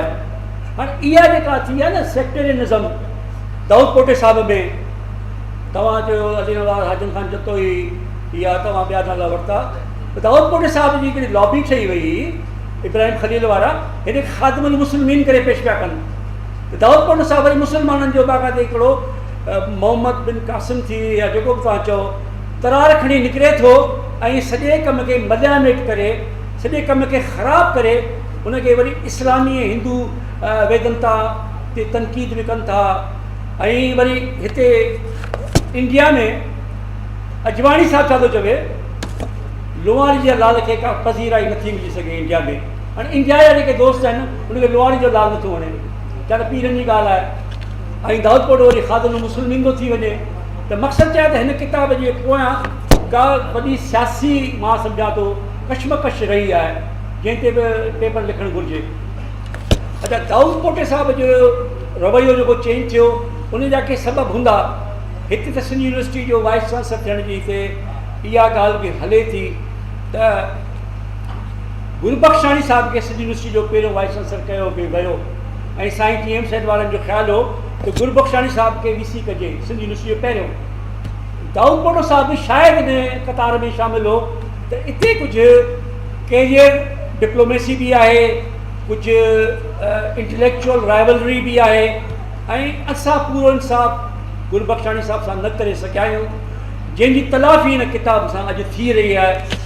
मुंहिंजो पेपर तमामु वॾो आहे ऐं एतिरो वॾो त कोन्हे पर थोरो ॾुखियड़ो आहे, इन करे मां सम्झां थो त इहो किताबु छपबो त सम्झ में ईंदो। पर हाणे हिन किताब जी मिस्टिसिज़म जी जेका ॻाल्हि असुलु शइ आहे, जेका मूं हुन में तनक़ीद बि कई आहे, त मिस्टिसिज़म जी का ग्लॉसरी त हुजे न, उनजी का डिक्शनरी त हुजे न त असीं सम्झूं। किताबु तमामु ॾुखियो आहे, मिस्टिकल टर्म्स बि हिन में तमामु घणा आहिनि, हिन में मिस्टिकल जेके बि आइडियाज़ बि तमामु दक़ीक़ ऐं तमामु अमीक आहिनि। इन करे हिकिड़ी डिक्शनरी ऑफ मिस्टिसिज़म बि हुन सिंधी जुल्फ़ सां गॾु अचणु घुरिजे, छाकाणि त उर्दू में, फारसी में, अंग्रेज़ी में तव्हांखे सभई डिक्शनरी ऑफ मिस्टिसिज़म मिलंदियूं। हिते त छा बेटा यूनिवर्सिटी में मिस्टिसिज़म पढ़ाइनि ई कोन था, IT था पढ़ाइनि। त मां इहो अर्ज़ु कंदुसि त महिरबानी करे हिन किताब जे उन सिंधी जुल्फ़ में मिस्टिसिज़म जी डिक्शनरी बि शामिलु कई वञे ऐं असांजा जहिड़ा जेके बि माण्हू आहिनि मां पंहिंजो ताउन पेश कयां थो। पहिरीं डॉक्टर ॾियाराम गिद्दूमल जो हिकिड़ो तमामु क़दीम किताबु हो सिंध में हायर एजुकेशन, उहो बि मूं तर्जुमो कयो हो। अफ़सोस सां इहो चवणु घुरिजे थो, साईं वेठो आहे पंहिंजो जोयो साहिबु, त मुंहिंजो किताबु ई ग़ाइबु थी वियो। डॉक्टर गिद्दूमल जो तमामु पहिरियों किताबु हो जेको अंग्रेज़ी में हो त सिंध में कॉलेज छो ठाहिणु घुरिजनि, साईं ॿोली में चइबो था किताब खां कॉन्ट्रेक्ट ते सही कराई किताब जी, ऐं पोइ उहो मक़ालो बि थी वियो। इहो तव्हां हिनखे सुसाए छो छॾियो? इहो मां तव्हां सां शिकायत नथो कयां, डॉक्टर गफ़ूर खे ख़बर आहे त कंहिं माण्हू जी जेकॾहिं तव्हां इंसल्ट करणी आहे त हुन खां किताबु लिखायो, हुनखे मक़ालो पेश कयो वञो। त असां सां जेकॾहिं इहे ज़्यादतियूं अकूबतूं थियूं आहिनि, इन करे हाणे अरवाई खॼी वियो आहे त का शइ लिखिजे या ट्रांसलेट कजे। बहिराणी किताबु पंहिंजे वक़्त ते आयो आहे, असांखे हिन किताब जी सख़्तु ज़रूरत हुई ऐं वॾी ॻाल्हि आहे त हीअ किताबु तर्जुमो थिए पियो। ऐं मां डॉक्टर गफ़ूर खे ऐं संदसि टीम अदी शबनम खे जस ॾियां थो त हीअ तमामु हिकिड़ो क़ीमती किताबु आहे ऐं जेकॾहिं हू मुनासिबु सम्झनि त असां जहिड़नि राइटर्स जा मक़ाला जेकॾहिं हिकिड़ो सेक्शन सिंधी ॿोलीअ में अंग्रेज़ीअ में रखियो वञे, जीअं किंजर में या जे कराची में बाक़ाइदे सेक्शन अंग्रेज़ी जा आहिनि, हिते अंग्रेज़ी ॿोली खे ईअं धिकारी न कढो।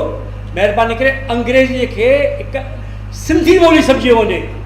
तव्हांजो 200 साल अंग्रेज़ी ते हक़ु रहियो आहे, अंग्रेज़ी खे तव्हां ईअं डोड़ाए कढंदो त जेका रहियल कयल कसर असां CSS ऐं PCS में कयूं पिया पूरी, उहा बि ख़तमु थी वेंदी। छो त असां हथु खणी आहियूं त पोइ असांखे अंग्रेज़ी पढ़णी कोन्हे।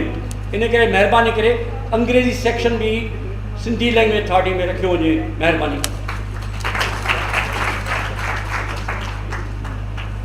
तमामु वॾी महिरबानी मोहतरम साईं डॉक्टर गुल मोहम्मद उमरानी साहिब जिन डॉक्टर होतचंद मूलचंद गुरबख्शानी साहिब जे इन किताब जो तमामु जामे अंदाज़ में जेको जाइज़ो वरितो। हुन में अलावा उमर दाऊद पोटे साहिब जो नालो जॾहिं बि शाह लतीफ़ जे चौथे भाङे जो तस्करो थिए थो त दाऊद पोटे साहिब जो तस्करो लाज़मी थिए थो। असांजी महफ़िल में असांजे हिते मोज़िज़ महिमाननि में शरीक आहे बहितरीन माज़ीअ जे अदब खां वठी, इंडिया ऑफिस लाइब्रेरीअ खां वठी, लंडन जे लाइब्रेरी जी रिसर्च खां वठी, उन हैदराबाद शहर खे पंहिंजे जीअं अफ़सानवी अंदाज़ में ॾिठो ऐं बयानु कयो आहे, उहो इंतिहाई दिलफ़रेब आहे, दिलि वणंदड़ आहे। अवी सम्झी वियो ऐं गुज़ारिश कंदुसि हा मदद अली सिंधीअ खे त ही हैदराबाद शहर हिन जो पंहिंजो आहे ऐं हिन ई शहर में ख़मीस जे ॾींहुं 8 मार्च 1883 ते डॉक्टर गुरबख्शाणी जो जनमु थियो हो ऐं 11 पवर वरी अंगारे जे ॾींहुं कराचीअ में हुनजो देहांत थियो। असीं डॉक्टर गुरबख्शाणी खे छो था यादि कयूं? असीं इन करे यादि था कयूं, अॼु हुनजे जनम खे 194 साल थी चुका आहिनि ऐं हुनजे वफ़ात खे बि 70 साल थी चुका आहिनि, पर हुन जेको कमु कयो शाह लतीफ़ ते, जेके हुन 3-4 जुल्द तयारु कया, जेके 3 जुल्द हुन पंहिंजे हयातीअ में शाया कया, उहो सदियुनि ताईं हुनखे यादि रखो। अॼु ॾींहं ताईं जेकॾहिं हिन में को वधाउ न थिए त आउं इहा ॻाल्हि चवंदुसि त जेको डॉक्टर गुरबख्शाणी कमु करे वियो अरिड़हनि सुरनि ते, उहो ई फाइनल आहे। उनखां अलावा शाह जी ज़िंदगीअ ते, शाह जी ॿोलीअ ते, ॿोली जे बनावट ते, शाह जे सुरनि ते, शरह ते, लोक कहाणियुनि ते हू जेको कमु करे वियो आहे, उहो को वक़्तु ईंदो जो सिंध यूनिवर्सिटी तरफ़ां हुनखे वरी ॿीहर हिकिड़ी डॉक्टरी जी डिग्री ॾिनी। डॉक्टर साहब जहिड़ा माण्हू विरले पैदा थींदा आहिनि। असां त न ॾिठो, पर पंहिंजे वालिद मोहतरम ऐं मोहतरम साईं जीएम साहिब खां वञो तमामु घणो ज़िक्र ॿुधो। साईं जीएम साहिब ॿिनि माण्हुनि जो, 3 जो ज़िक्र कंदो त हुनजे अखियुनि में पाणी अची वेंदो। डॉक्टर गुरबख्शाणी, हशू केवल रामाणी ऐं जेठमल परसराम गुरराजाणी। हिकु भेरो त मूंखे मूं साईं खां पुछियो त हीउ किथे रहंदो, चई हैरत कहिड़ी ॻाल्हि आहे त हू रहंदो सचल रोड ते, साम्हूं ॾेखारींदो उहो बंगलो, 26 नंबर बंगलो मां सम्झां थो। ऐं इब्राहिम जोए साहब वरी मूंखे कुझु वक़्तु अॻु ॾेखारियो, जंहिंजो मूं फोटो कढियो, छाकाणि मूंखे हिकिड़ी मुहबत रही आहे हिन माण्हुनि सां। इहो ई सबबु हो जो 1982 में हुनजी मूं पहिरियों दफ़ो वरसी मल्हाई, जंहिंमें इब्राहिम जोयो साहब ऐं डॉक्टर गुरबख्शाणी हिकिड़ो शागिर्द हो, रिटायर्ड सेशन जज हैदर शाह गड़बेले वारो, इस्माइल शेख, साईं यार अहमद शाह, एॾा केतिरा माण्हू हुआ, दुर्मत पठान, उन्हनि मकाला पढ़िया हुआ। तव्हां ॾिसो त डॉक्टर साहब जे 3 जुल्दनि खे वरी बिरशा कल्चर सेंटर पीर हुसामुद्दीन नाशती चवण ते हिकु ई जुल्द में शाये कयो, ऐं उनखां पोइ हुनजा केतिरा भाङा हिकु ई जुल्द 3 जुल्दनि में शाये थी चुका आहिनि। पर कंप्यूटर जी हिकिड़ी बदकिस्मती आहे त हुन में चुकूं रहिजी वञनि। मुंहिंजी ॾाढी ख़्वाहिश हुई त डॉक्टर साहब जा इहे 3 जुल्द असली सूरत में शाये कया वञनि। मूं जॾहिं पंहिंजे प्यारे दोस्त ऐं हुन ज़माने जे हिन ई साल जी ॻाल्हि आहे, सैयद सरदार शाह मिनिस्टर कल्चर सां ज़िक्र कयो त हुन चयो इहा बिल्कुलु तव्हां शाये करणु खपनि। हाणे अचनि किथां? तव्हां यकीन कंदो त 1 सदी गुज़रण खां पोइ उहे मिलण ॾाढा महाल हुआ। हिकिड़ो जुल्द सिंध आर्काइव्स मां मस हटायो, हिकिड़ो जुल्द मुंहिंजे कुतुबखाने मां निकिरी आयो, ऐं हिकिड़ो जुल्द मूंखे ताज जो इहो ॿुधायो त आज़ाद कादी वटि मौजूदु आहे। हुनखे अर्ज़ु कयमि, उहो वीचारो लाड़काणे मां मूंखे ॾेई ॾियो। उहे 3 जुल्द हिन ई साल असां असली सूरत में शाया कया, जेके ताज जो साहब अदीअ खे पेश कया। माना ही साल हिकिड़ो सभागो साल आहे जंहिंमें हुनजा 3 जुल्द बि शाया थिया आहिनि, ऐं डॉक्टर अब्दुल गफूर साहब चेयरमैन साहब वॾी महिनत ऐं कोशिशुनि सां हुनजी PhD जी डिग्री शाया कराई आहे, जेका हुनजी धीउ गुली साहिबा पुणे मां शाया कई हुई। आउं सम्झां थो त असां वटि रिसर्च जो रवाज कोन्हे। डॉक्टर साहब जी शख़्सियत ते PhD थियणु खपे। आख़िरकार उहे कहिड़ा सबब हुआ जो हुन शाह ते कमु कयो? हुनजी शुरूआती ज़िंदगीअ में परमानंद मेवाराम जो असरु हो। परमानंद मेवाराम हिकिड़ो पाण हिकिड़ो अहले इल्म हो, ऐं पोइ मूंखे हैरत आहे त हुनखे कीअं ख़्यालु थियो, छाकाणि त शाह जा रिसाला 1866 में डॉक्टर ट्रम्प फ्रेड जेको कमिश्नर हो ऐं पोइ बम्बई जो गवर्नर थियो, उन पैसा ॾिना, उहो बम्बई वञी जर्मनी जे लेप्सिक शहर मां छपाया। उन खां पोइ पहिरियों छापो प्रिंट जेको आहे साल 1900 में ताराचंद शोकीराम जो एडिट थियल हो, जेको बम्बई जे तइलीम खाते कमिश्नर प्रेस मां शाया कयो। 1915 में सेप्टेंबर में डॉक्टर गुरबख्शाणी अञा डॉक्टर कोन थियो, हुन नूरजहां नावेल लिखियो, उहो हैदराबाद मां छपियो। आउं सम्झां थो त उन खां पोइ हुनखे इहो अहसासु थियो त शाह ते कमु कजे। यकीनन हीउ कमु जेको इहो सालनि जो कमु आहे, इहो 1920 खां कमु कोन्हे, हीउ 1915 खां हुन कमु कयो आहे, जेको दिसंबर 1923 में पहिरियों छापो ज़ाहिर थियो ऐं हुनजो पहिरियों फंक्शन दिसंबर जे 25 दिसंबर ते ख़ालिद ॾिनल हाल में मीर अयूब जी सदारत में थियो, जंहिंमें डॉक्टर साहब खे श्रद्धांजलि पेश कई वई। पर तव्हां यकीन कंदो त 5 रुपया क़ीमत हुई, पर वठण वारो कोई कोन। अली मोहम्मद राशिदी पंहिंजे यादगिरियुनि में लिखे थो त उन ज़माने में डॉक्टर साहब जा शागिर्द, तव्हांखे ख़बर आहे त तमामु वॾा वॾा माण्हू हुआ, मुख़्तियारकार हुआ, पोइ हुनजे ॾाॾे खे बि कुझु कापियूं ॾेई विया ऐं उहो असांजे भांडे में पियल हुओ। डॉक्टर साहब पाण लिखे थो त हीउ कठिन कमु आहे ऐं इंतिहाई महांगो कमु आहे। तव्हां तसवुरु करियो त अॼु असां वटि सरकारी इदारा आहिनि, उहे छपाइनि था किताब। असांजा ही 3 जुल्द बि कल्चर डिपार्टमेंट छपिया। ही जेका PhD डिग्री साहब साईं गफूर मेमन साहब लैंग्वेज अथॉरिटी खां छपराई, पर डॉक्टर साहब कमिश्नर प्रेस मां पंहिंजे ज़ाती ख़र्च ते आला अंग्रेज़ी कागज़ ते उहे 3 जुल्द शाया कया आहिनि। इहा का वॾी ॻाल्हि न आहे, इहो वॾो क्रेडिट आहे। हुनजो इहो क्रेडिट हुनखे सदियुनि ताईं सिंध में यादि रखंदो। सिंधी ॿोली सदाईं क़ाइमु आहे ऐं डॉक्टर गुरबख्शाणी सदाईं क़ाइमु आहे। तव्हांजी महिरबानी।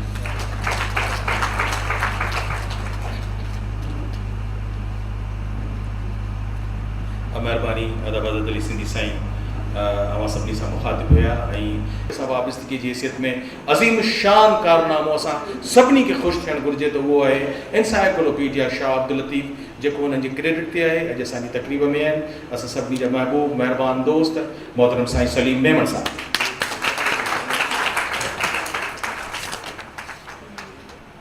न फ़क़ति मिस्टिसिज़म खे छपरायो, बल्कि गुल छुगाणी जी मौजूदगीअ जो फ़ाइदो वठंदे अॼु उनजी महूरती तक़रीब रखी आहे। मिस्टिसिज़म डॉक्टर साहब जी PhD जी थीसिस आहे। अॼुकल्ह जेके PhD जूं थीसिसूं छपजनि थियूं ऐं ॾिसंदो त उहे 500, 700, 800 सुफ़नि ते मुश्तमिल हूंदियूं आहिनि, ख़ासि तौर ते सिंधीअ जूं। पर ही हिकिड़ो मुख़्तसिर किताबु आहे, मुख़्तसिर थीसिस आहे ऐं इहा फ़ख़्र जी ॻाल्हि आहे त डॉक्टर गुरबख्शाणी पहिरियों सिंधी हो जेको सिंध मां लंडन यूनिवर्सिटी PhD करणु वियो। पहिरियों सिंधी हो जंहिं इहा PhD कई ऐं अहिड़े ॾुखे मौज़ूअ ते इहो कमु कयो अथसि जो उन वक़्त ताईं सिंध में सिंधीअ में इन मौज़ूअ ते कंहिं क़िस्म जो को कमु कोन थियो ऐं हुन हिकु मुहक़िक़ जी हैसियत में तहक़ीक़ जो बुनियादु विधो। हिकु मुहक़िक़ जी हैसियत में हुन एॾे ॾुखे मौज़ूअ ते, एॾे अणांगे मौज़ूअ ते, मां चवंदुसि ॾुखियो ऐं अणांगो, जंहिंमें हुन तहक़ीक़ कई ऐं दुनिया जे मुख़्तलिफ़ मिस्टिसिज़म जी थ्योरीज़ खे हुन आंदो ऐं उन्हनि जी, जीअं उमराणी साहब चयो, त उन्हनि जी हुन कंपेरेटिव स्टडी कई। लंडन यूनिवर्सिटी मां जॾहिं हुन PhD कई हुई त लंडन यूनिवर्सिटी 80 पाउंड मंज़ूर कया हुआ इन किताब जे छपराइण लाइ। का यूनिवर्सिटी पाण पंहिंजे कंहिं शागिर्द जी थीसिस कोन छपराईंदी आहे, तमामु घटि अहिड़ा मौक़ा हूंदा आहिनि। को अहिड़ो लाजवाब कमु हूंदो आहे, उन कम खे छपराइण लाइ लंडन यूनिवर्सिटी 80 पाउंड ॾिना ऐं उमराणी साहब बकौल त उहे 80 पाउंड मिलिया या कोन मिलिया, पर 80 पाउंड सेंक्शन थिया ऐं उहो किताबु छपिजी कोन सघियो। ऐं 1984 में उनजी धीअ किलप्राणी उन किताब खे छपरायो, जंहिंमें हिंदुस्तान में उन वक़्त जे आलिमनि गॾिजी इन किताब खे ॾिठो ऐं उनजी मदद कयूं, छपायूं। इहा बदकिस्मती आहे असांजी जो असां किताब लिखूं बि पाण ऐं छपरायूं बि पाण ऐं पोइ किताब विकिणंदड़नि जे पोयां धिका खाऊं ऐं पैसा बि असांखे कोन मिलनि। हिन में लिखियलु आहे उनजी जंहिं साहब महाग लिखियो आहे या पब्लिशर नोट लिखियो आहे, उन में उन लिखियो आहे त इन किताब मां हासिल थींदड़ आमदनी ख़ैराती कमनि ते ख़र्च कई वेंदी, लिखियलु आहे इन किताब में। पर मूंखे इहा पक आहे त उते किताब को घणो कोन विकियो हूंदो, न एतिरी आमदनी थी हूंदी जो उहे कंहिं ख़ैराती कम ते ख़र्च थी सघनि। हिंदुस्तान ऐं पाकिस्तान में हिकिड़ो बुनियादी फ़र्क़ु आहे जेको मूं ॾिठो त पाकिस्तान में ऐं सिंध में कई इदारा आहिनि जिन जे ज़िम्मे इहे कम आहिनि त उहे किताब छपराइनि, तहक़ीक़ कराइनि, ॿोलीअ लाइ कमु कनि। हिंदुस्तान में बि आहे, ऐं जिथे हिंदुस्तान जे जिन जिन रियासतुनि में सिंधी वॾे अंग में रहनि था उते सिंधी एकेडमीज़ क़ाइमु आहिनि। हर ॿोली जी एकेडमी आहे, पर 7 रियासतुनि में सिंधी एकेडमीज़ क़ाइमु आहिनि ऐं उन्हनि सिंधी एकेडमीज़ जो सरबराह पंहिंजे उहिदे जे करे उन रियासत जो वॾो वज़ीर हूंदो आहे। ऐं उन्हनि मां जेका ग़रीब रियासत हुई, उन ग़रीब रियासत जी बि एकेडमीअ खे 45 लख रुपया 2005 में मिलंदा हुआ, हाणे अलाए केतिरा था मिलनि। ऐं दिल्लीअ जी जेका सिंधी एकेडमी हुई उनखे जॾहिं असीं वियासीं 2005 में हिकु कॉन्फ्रेंस में, त 2 करोड़ रुपया उन्हनि जी बजट हुई, 2 करोड़ रुपया मिलिया। ऐं शीला दीक्षित कांग्रेस जी वॾी हिकिड़ी लीडर हुई, उहा चीफ मिनिस्टर हुई दिल्ली जी, ऐं पंहिंजे उहिदे जे करे उहा सिंधी एकेडमीअ जी चेयरपर्सन बि हुई। उन्हनि तमामु घणा फंक्शन कया, तमामु घणो कुझु कयूं, ऐं उते हर सिंधी छपजंदड़ किताब जेको आहे उन जूं 300 कापियूं सरकार ख़रीद कंदी आहे, हर सिंधी किताब जूं। नतीजे में उन्हनि जो ख़र्चु निकिरी ईंदो आहे, जेकॾहिं केरु ज़ाती तौर ते छपराईंदो आहे। उहे 2 करोड़ रुपया 2005 में हू ख़र्चु कोन करे सघिया, करोड़ रुपया ख़र्चु कयूं ऐं करोड़ रुपया बची विया। ॿिए साल जॾहिं उन्हनि ग्रांट लाइ दरख़्वास्त ॾिनी त सरकार उन्हनि खे ॿुधायो त तव्हांजो ख़र्चु 1 करोड़ हो, करोड़ तव्हां वटि बचियल आहे, हिन साल उहो 1 करोड़ रुपयो ख़र्चु कयो। असां वटि जेका बि बजट मिले थी उनजो हिकिड़ो वॾो भाङो त रुॻो मुलाज़िमनि जे पघारुनि ते थो हलियो। सिंधी अदबी बोर्ड उनजो हिकिड़ो वॾो मिसाल आहे, सिंधी लैंग्वेज अथॉरिटी उनजो हिकिड़ो वॾो मिसाल आहे, जो जेतिरी इमदाद अचे थी उहा ख़र्ची थी वञे मुलाज़िमनि जे पघारुनि ते। सवाल इहो आहे त उहे मुलाज़िम पोइ कमु कहिड़ो था कनि, जेकॾहिं प्रोडक्शन न आहे, का शइ प्रोड्यूस नथी थिए त उहे मुलाज़िम कमु कहिड़ो था कनि। प्रेसूं आहिनि, टेक्स्ट बुक बोर्ड जी प्रेस आहे, उनजे बावजूदि असीं ठीका जेके आहिनि से प्राइवेट पब्लिशर्स खे था ॾियूं। अफ़सोस जी ॻाल्हि आहे त हुते पैसा बचाए सरकार खे वापसि था कनि, असां वटि त पैसा बचनि ई कोन था, नतीजे में असां वटि के कम कोन था थी सघनि। मां तोराइतो आहियां डॉक्टर गफ़ूर साहिब जो, जे ही किताब छपरायो। मुसीबत इहा आहे त असां वटि अंग्रेज़ी किताब पढ़ंदड़नि जो अंग बि निहायती मुख़्तसिर आहे। हीअ ॻाल्हि सभिनी माण्हुनि ताईं कोन पहुची सघंदी, ऐं जीअं ॿुधाईं त डॉक्टर फहमीदा हुसैन हिन जो तर्जुमो करे पई, उहो ईंदो त यकीनन वधि में वधि माण्हुनि ताईं डॉक्टर गुरबख्शाणी जी थियल तहक़ीक़ पहुची सघंदी ऐं माण्हू हुन मां लाभ कराए सघंदा। डॉक्टर साहिबु न रुॻो मिस्टिसिज़म ते कमु कयो, बल्कि जेको जीअं सभिनी ज़िक्र कयो, डॉक्टर साहिबु शाह लतीफ़ ते साइंसी बुनियादनि ते तहक़ीक़ कई आहे। असां वटि 3 स्कॉलर्स अहिड़ा आहिनि जिन साइंसी बुनियाद ते शाह लतीफ़ ते तहक़ीक़ कई आहे, ऐं उन लाइ उन्हनि के कसोटियूं, के मयार ऐं परखण लाइ के उसूल तय कया आहिनि, जिन जो बुनियाद डॉक्टर गुरबख्शाणी विधो, उन खां पोइ अलामा आए काज़ी विधो, ऐं आख़िर में डॉक्टर नबी बख्श खान बलोच उन जो बुनियादु रखियो। बुनियादी जेका ॻाल्हि डॉक्टर गुरबख्शाणी करे वियो त उन्हनि बैतनि खे रिसाले मां ख़ारिज करे छॾियो जेके हुन मयार मुक़ररु कया हुआ, ऐं उहे उन्हनि मयारनि ते पूरा न थिए लथा। उन ते वॾी तनक़ीद थी, ऐं उन दौर जे सिंधू रिसाले में मज़मून छपजंदा हुआ डॉक्टर साहिब ख़िलाफ़, ऐं डॉक्टर साहिबु उन्हनि जा मंतक़ी ऐं दलीलनि सां जवाब ॾींदो।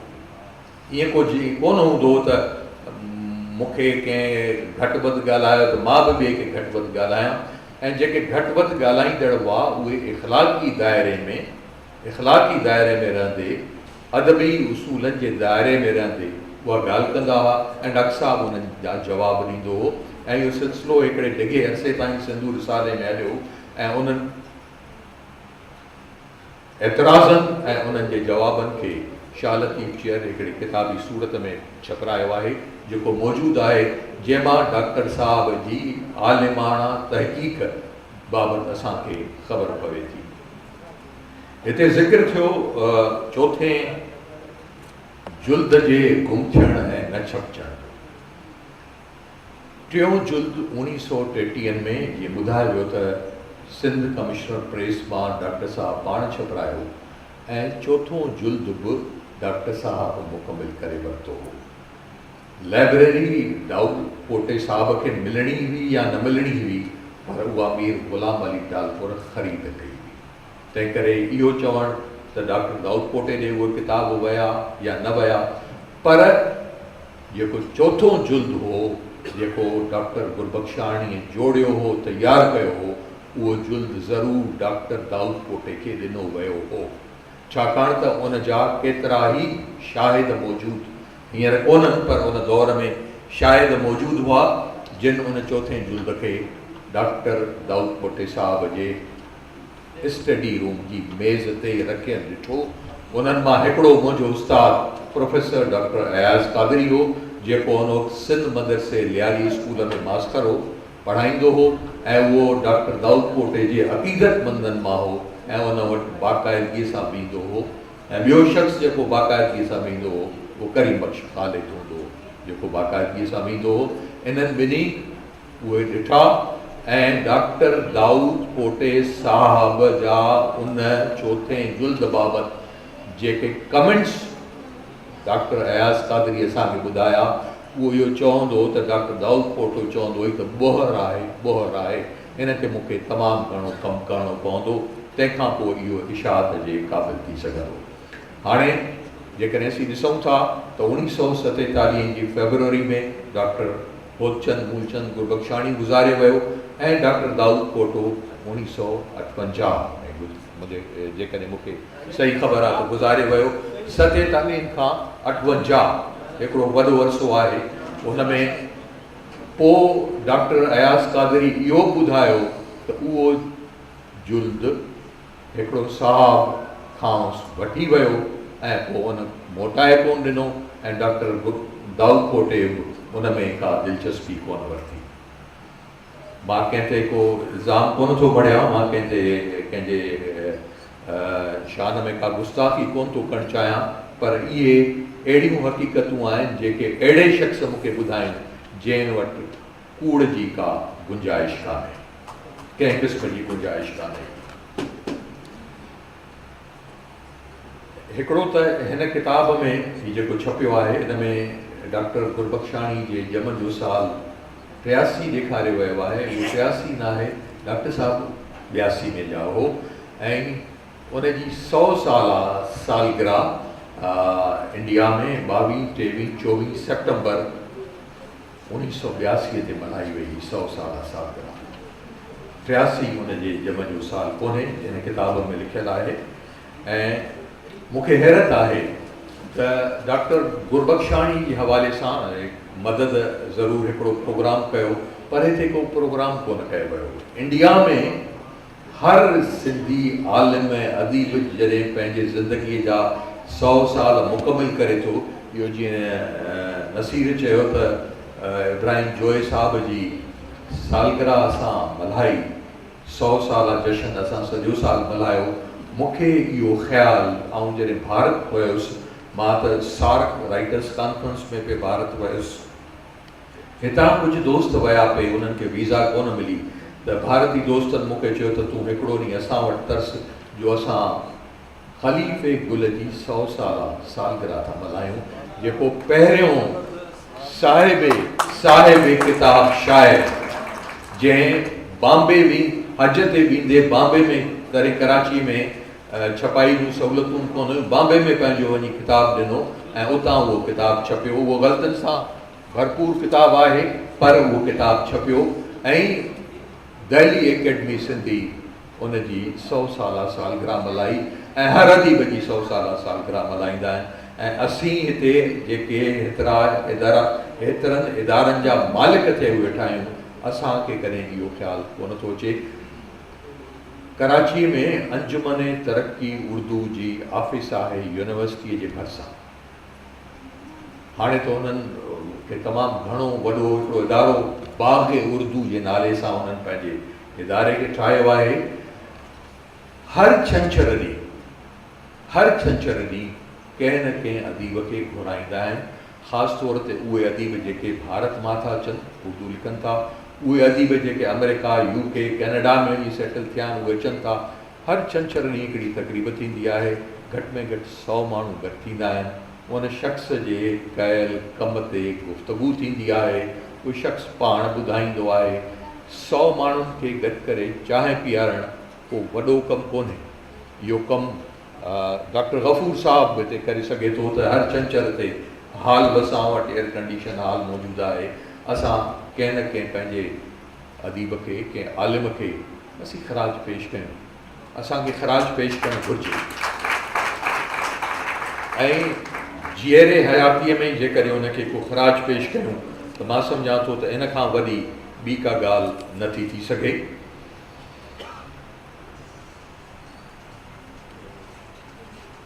गुल छुगाणी साहिबा खे घुराइण जो ख़्यालु इन ख़्याल खां आयो त जॾहिं असां इंसाइक्लोपीडिया जो महूरत थे करणु चाहियो, कंहिं शाइर ते मूं शेक्सपियर जी इंसाइक्लोपीडिया बाबति त पढ़ियो आहे, बाक़ी घटि में घटि नंढे खंड में ॿिया बि शाइर थी गुज़रिया आहिनि, आला पाए जा शाइर थी गुज़रिया आहिनि, उन्हनि मां कंहिंजी कॾहिं कंहिं इंसाइक्लोपीडिया जो असां ज़िक्र कोन ॿुधो। शाह लतीफ़ चेयर पोयनि 10 सालनि खां कमु कंदी रही आहे। शाह लतीफ़ जी इंसाइक्लोपीडिया ते पहिरियों जुल्द असां पधिरो कयो आहे, ईंदड़ टे जुल्द 6 महीननि जे वक़्फ़े सां पधिरा थींदा। त मूं सोचियो त मां कंहिं अहिड़ी शख़्सियत खे घुरायां जेका इंसाइक्लोपीडिया खे सम्झंदी हुजे। ऐं गुल छुगाणी जो तारुफ़ जॾहिं ईंदी तक़रीर करणु नसीर साहब कराईंदो त गुल छुगाणी इंसाइक्लोपीडिया ब्रिटेनिका सां हिकिड़ो डिकेड 10 साल हुन कमु कयो आहे। ऐं 10 साल हुन कमु कयो आहे। हू इंसाइक्लोपीडिया खे सम्झे थी, इंसाइक्लोपीडिया जी अहमियत खे सम्झे थी, इंसाइक्लोपीडिया जी हिफ़ाज़त खे सम्झे थी। त मूं इहो ज़रूरी सम्झो त मां कंहिं अहिड़े शख़्सियत खे घुरायां जेका इंसाइक्लोपीडिया जे महूरत जी हक़ीक़ी हक़दार हुजे ऐं अॼु तव्हांजे साम्हूं मौजूदु आहे। तव्हां सभिनी जी महिरबानी। ख़वातीन हज़रात, एज़ाज़ी महिमान जी हैसियत में प्रोफेसर मोहम्मद सलीम मेमन साहब अवां सां मुखातिब हुया ऐं हाणे उन हस्तीअ खे ॻाल्हाइणो आहे जंहिंजे लाइ शाह साईं फरमायो आहे त अखियुनि में थी वेह त आऊं वारे ढकियां तोखे ॾिसे न ॾे, आऊं न पसां की वियो। अंग्रेज़ी मुंहिंजी बि वुड बी शुड बी ताज जोए खां कुझु घटि कमज़ोर आहे, पर आउं कोशिशि कयां थो त जेको ड्राफ्ट असांजी अदी भेण जो तारुफ़ तौरु इंट्रोडक्शन ॾिनो वियो आहे उहो मुंहिंजी ख़िदमत में पढ़ां थो। Gul Chhugani née Gurbakhshani is the daughter of Dr. Hodchand Moolchand Gurbakshani, MA, Wilson College, Bombay, PhD, University College, London. He was the principal of the Arts and Science DJ Sindh College, Karachi. Gul grew up in Karachi, where she lived till partition in 1947. Gul went to Bombay University in Pune, where she read philosophy. She came to London in 1958, where she worked as a sub-editor at the Encyclopedia Britannica for some years. In 1975, she started working for David Game College, where she stayed for over 40 years and retired as a vice principal. Although in her late 80s, she still works at the college part-time as a senior advisor. Mulla Mahago Katro सिकण शहादत असां इबादत नज़र नाज़ प्रिय जो असीं सभु थी बि गुरबख्शाणी साहब खे एज़ाज़ बख़्शींदासीं। गुल छुगाणी साहिबा भरपूर ताड़ियूं असां वॼाईंदासीं।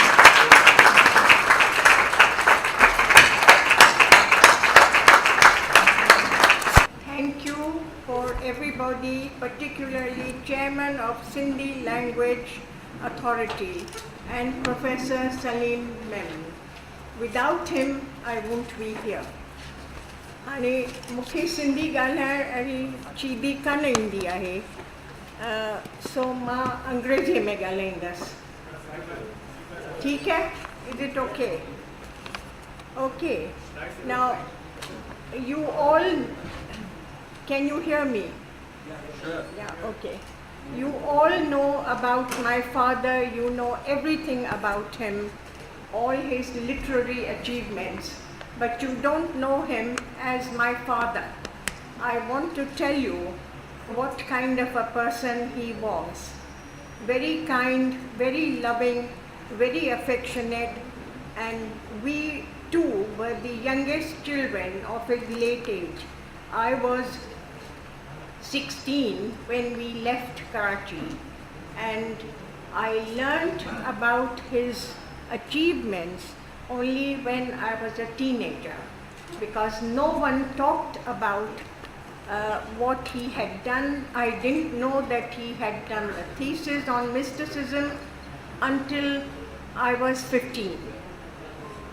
Anyway, I went to the college with him and loved being the daughter of the principal of the college. Now, my father married at an early age of, I think, when he was in 1920s, and he had 2 children. His wife died, I think, in childbirth, and I remember that we used to visit my half-brother in Karachi, and my sister, who came to live with us when she got married to an ICS man who was the commissioner of the Kumaon division. And I spent a lot of time with them, so we always kept in touch. And one of my brother's son is still alive. He's in his 70s and he lives in Bangalore. And I keep in touch with him by email.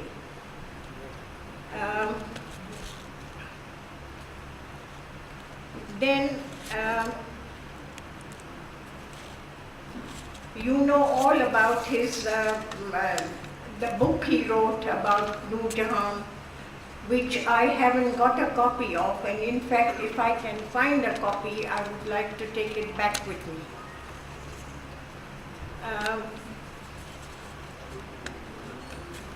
And I have wonderful memories of my childhood in Karachi, and we were looked after. My mother, he married the second time, and he had 4 children. My older sister, who was 17 years older, and a brother who was older than her.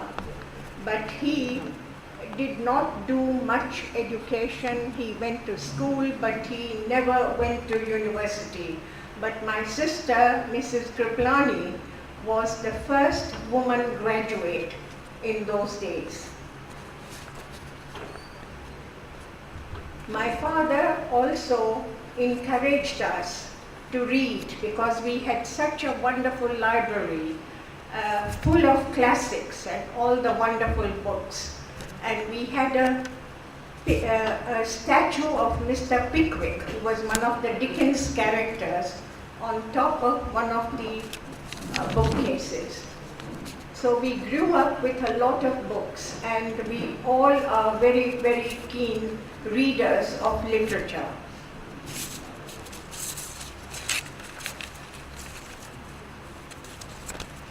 We were, as children, we were not brought up as strict Hindus. No one took us to the temple, no one talked about religion or particularly about Hindu gods. So I think that was the influence probably of Sufism in a way. And I have grown up accepting all religions, respecting them. I have been to a mosque, I have been to the churches in England because some of my friends are Christians, and we visit them and we go to church with them on Sunday if we are staying with them. Now, I remember that when I found out about the thesis my father had written, I wanted to read it. And I actually read it about 3-4 years ago.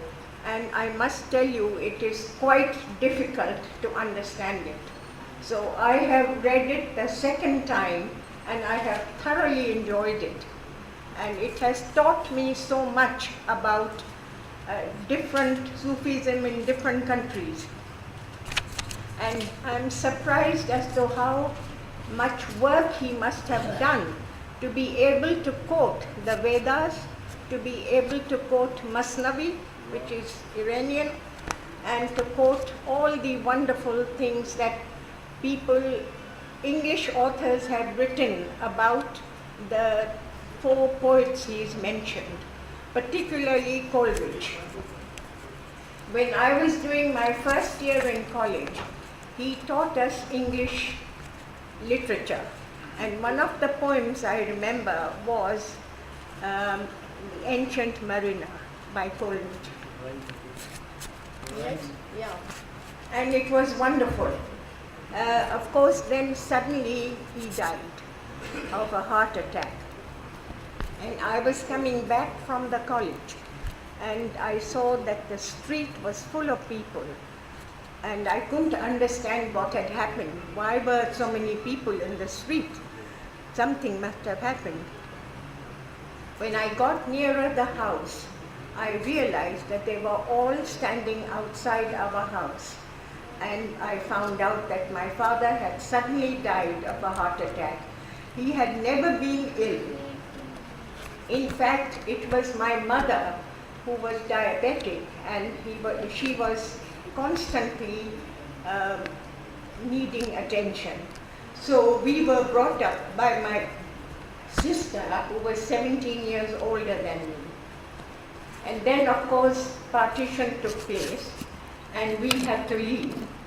And I must tell you that we were helped by my father's student and friend, Mir Ghulam Ali, who helped my sister to get tickets for my mother and my brother to be flown to Bombay and for us to go to Bombay by boat. Mir Ghulam Ali actually wanted to buy the whole library, which I believe my sister sold to him. After a few months, when he went to collect the books, he found that most of the classics, the first editions, were missing, and they had disappeared. So we presume that the 4th volume of the Shahjo Rasalo should have been in the drawers in his study, but it was never found. And I know that Mr. Daud Pota and his whole family were our family friends. His young daughters were my friends. My mother and Mrs. Daud Pota were friends, and they used to call each other Adi all the time. So we grew up knowing all these people, and it was wonderful. And we were very sorry to hear later on, when I came to visit Pakistan in year 2000, I came to promote my college, and Mrs. Anita Ghulam Ali came to my stall, and pardon? Carry on, please. And then when she found out whose daughter I was, she invited me for a cup of tea in her office the next day. And I went there, and she had two older men sitting there, and she said, "Meet these people, they were your father's students." And then she told me that there was a case in court that Mr. Daud Kota claimed that he had written the 3 volumes and not my father. But she said the case was thrown out. And after that, I didn't hear anything. She also presented me with Shah Jo Rasailo, which had been printed in Pakistan at that time. And later on, I was in London and I met Mr. Dr. Gul Methlo, who invited me to a cultural fair they were holding in London last year. And that's where they gave me the other volume, which had also been reprinted in Pakistan. And you have no idea how happy I felt that my father had not been forgotten in Pakistan. Whereas we Hindu Sindhis do not know much about Shah Jo Rasailo. I have some friends who have never heard of it, and they are all Sindhi women, and they don't know, and I'm really ashamed that they don't. It's a pity. Anyway, as you know, I finished my education in London and started working there. I married a man who came from Larkana, and I believe that his father was the physician for Mr. Bhutto, and he died before partition. And we were told by a number of people who have visited Larkana that there was a street named after him, Kalyan Street. So 2 days ago, we went to Larkana. We were looking for the street, trying to find out, but everything had changed. We met one gentleman who said, "Oh, I remember Kalyan Street was here, and now the name has been changed," but there was no name there at all at that time. So we don't really know what happened. My daughter came with me because she was born in London, and I have only one child, and that's my daughter. She came with me, and she wanted to go and find out where I was born in Karachi. She wanted to know where her father was born, so that's why we went to Larkana. And it was a wonderful trip for her. She's gone back, otherwise she would have been here today. And her profession was that she became a casting director, and she did the film Lagan, which everyone must have seen. And she sent about 29 British and characters to work in the film. And she herself went to live in Bhuj for about 4 or 5 months, because it was very, very hot, and I went to visit her. It was a lovely visit. So now she then wanted to train as a therapist. So she's now a psychotherapist as well as a casting director. So that's it. And that's the story of my life. My father, we remember as a wonderful human being who looked after us, provided us with everything. He used to wake me up when I had my exams. He would wake me up at 6 o'clock because he would get up and make a cup of tea for himself. And he would get us up and talk to us. Second thing he taught us was that we were not to eat too many fried things. Nothing was fried in our house. And we had to eat a lot of salads, which we grew in the garden. And by the way, I went to see my house in year 2000, and there were some refugees living there from Burma, and they invited me, gave me a cup of tea, and he was staying in my parents' bedroom. and I recognized the house. But this time I went to try and find the house, and all the bungalows had been changed and new ones had been built. But we found the location, so I'm happy that we did that. And I must say I am extremely grateful to Professor Memon for giving me this opportunity to come and meet all of you wonderful people. I think I could cry with happiness. Okay, thank you all very, very much. If there are any questions you want to ask, I am here. Please ask me. Okay? Thank you.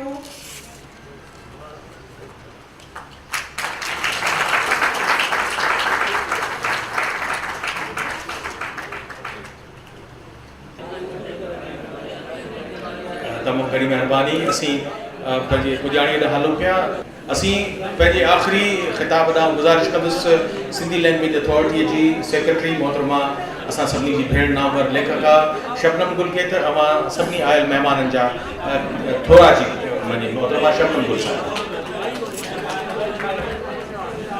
तव्हांजी तमामु घणी महिरबानी मां सिर्फ़ु एतिरो चवणु चाहींदसि त जॾहिं ही मूं किताबु पढ़ियो त हिन मौज़ूअ ते ॾाढो ख़ूबसूरत किताबु जामे किताबु असांजा नौजवान अक्सर पुछंदा आहिनि त मिस्टिसिज़म छा आहे तसवुफ़ छा आहे ऐं उन्हनि खे इहा ख़बर न पवंदी आहे त इन मौज़ूअ खे कीअं सम्झूं मां सम्झां थी त चाहे तसवुफ़ हुजे चाहे मिस्टिसिज़म हुजे इहा वजूद जे सचाईअ खे ॻोल्हण जी कोशिशि आहे जेका असां काइनात जी सम्झ खां सवाइ नथा हासिल करे सघूं ऐं उन्हनि खां पोइ टियों जेको मरहलो आहे उहो आहे एब्सोल्यूट रियलिटी ॾांहुं वधण जो बुनियादी तौर ते हिन किताब खे पढ़ी जेका मूंखे ख़ुशी थी त हिननि एॾा साल अॻु उन्हनि समूरनि सवालनि जा जवाब ॾेई छॾिया जंहिं ते अॼु जदीद दुनिया कमु करे रही आहे हिन किताब मां इहा ॻाल्हि महसूसु कई त सॼी कोशिशि इहा आहे त पूरे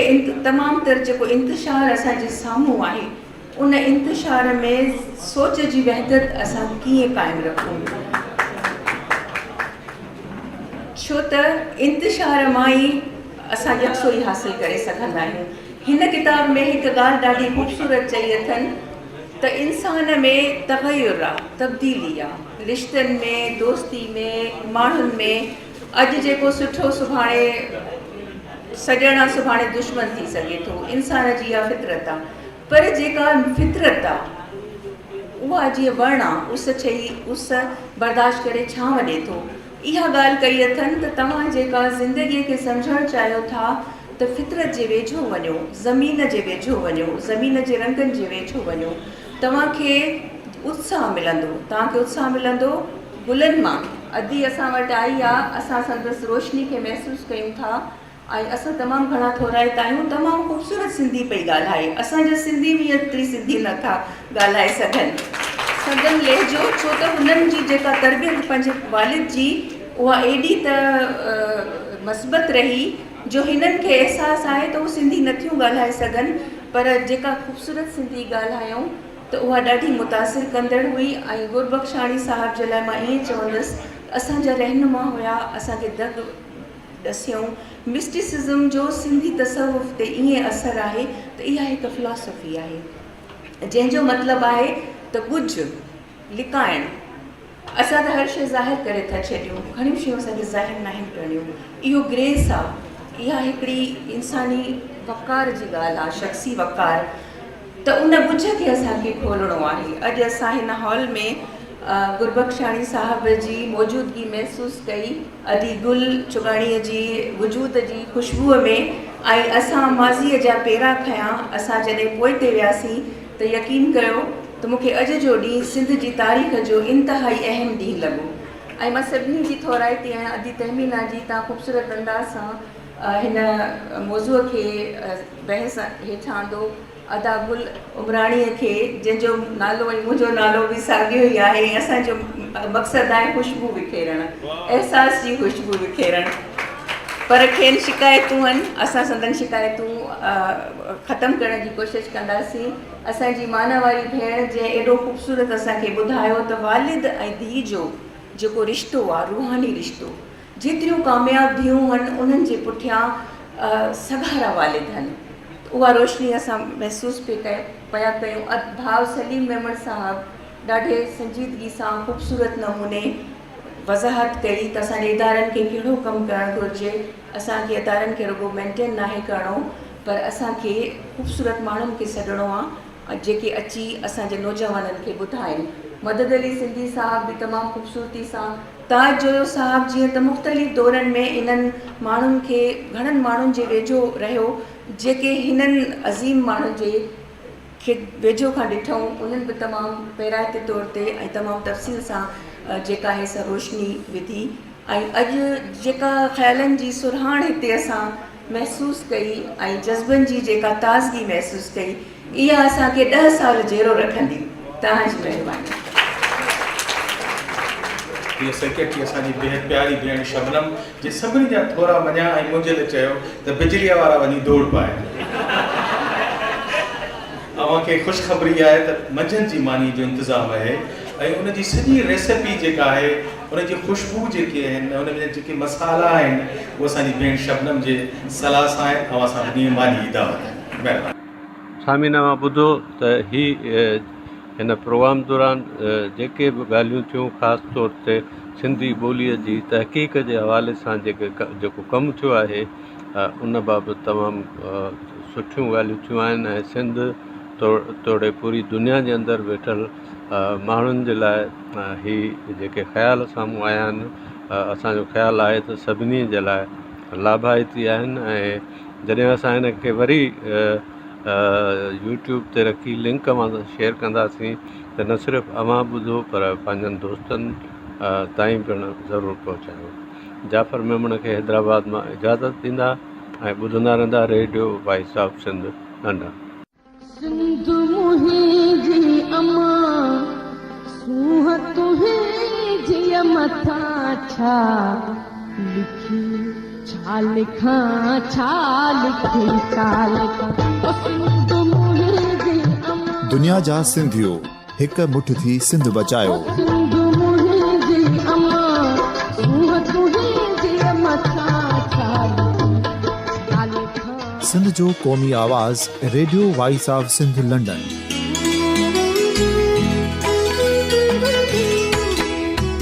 radio voice of Sindh London पंहिंजी नशरियात में सिंध जी सियासत, समाज, इक़्तिसादियात, तारीख़, क़ौमी उमंगुनि ऐं अख़लाक़ियात मुतलिक़ सिंध जी हक़ीक़ी तर्जुमानी कंदे प्रोग्रामनि खे असराइतो बणाइण लाइ सिंध जे घण घुरनि ऐं धरतीअ सां प्यार कंदड़ अदीबनि, दानिश्वरनि, सहाफ़ियुनि, उस्तादनि, वकीलनि ऐं हर तबिके जे मानवारनि सजणनि खे सिंध में शऊरी इनकलाब लाइ सहकार जो सॾु ॾियूं था।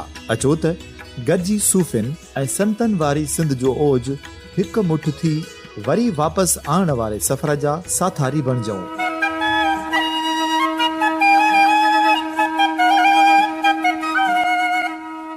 हिकु नए सुबुह जी शुरूआत जो पड़ाॾो घर घर ॻोठ ॻोठ ऐं शहर शहर ताईं पहुचायो।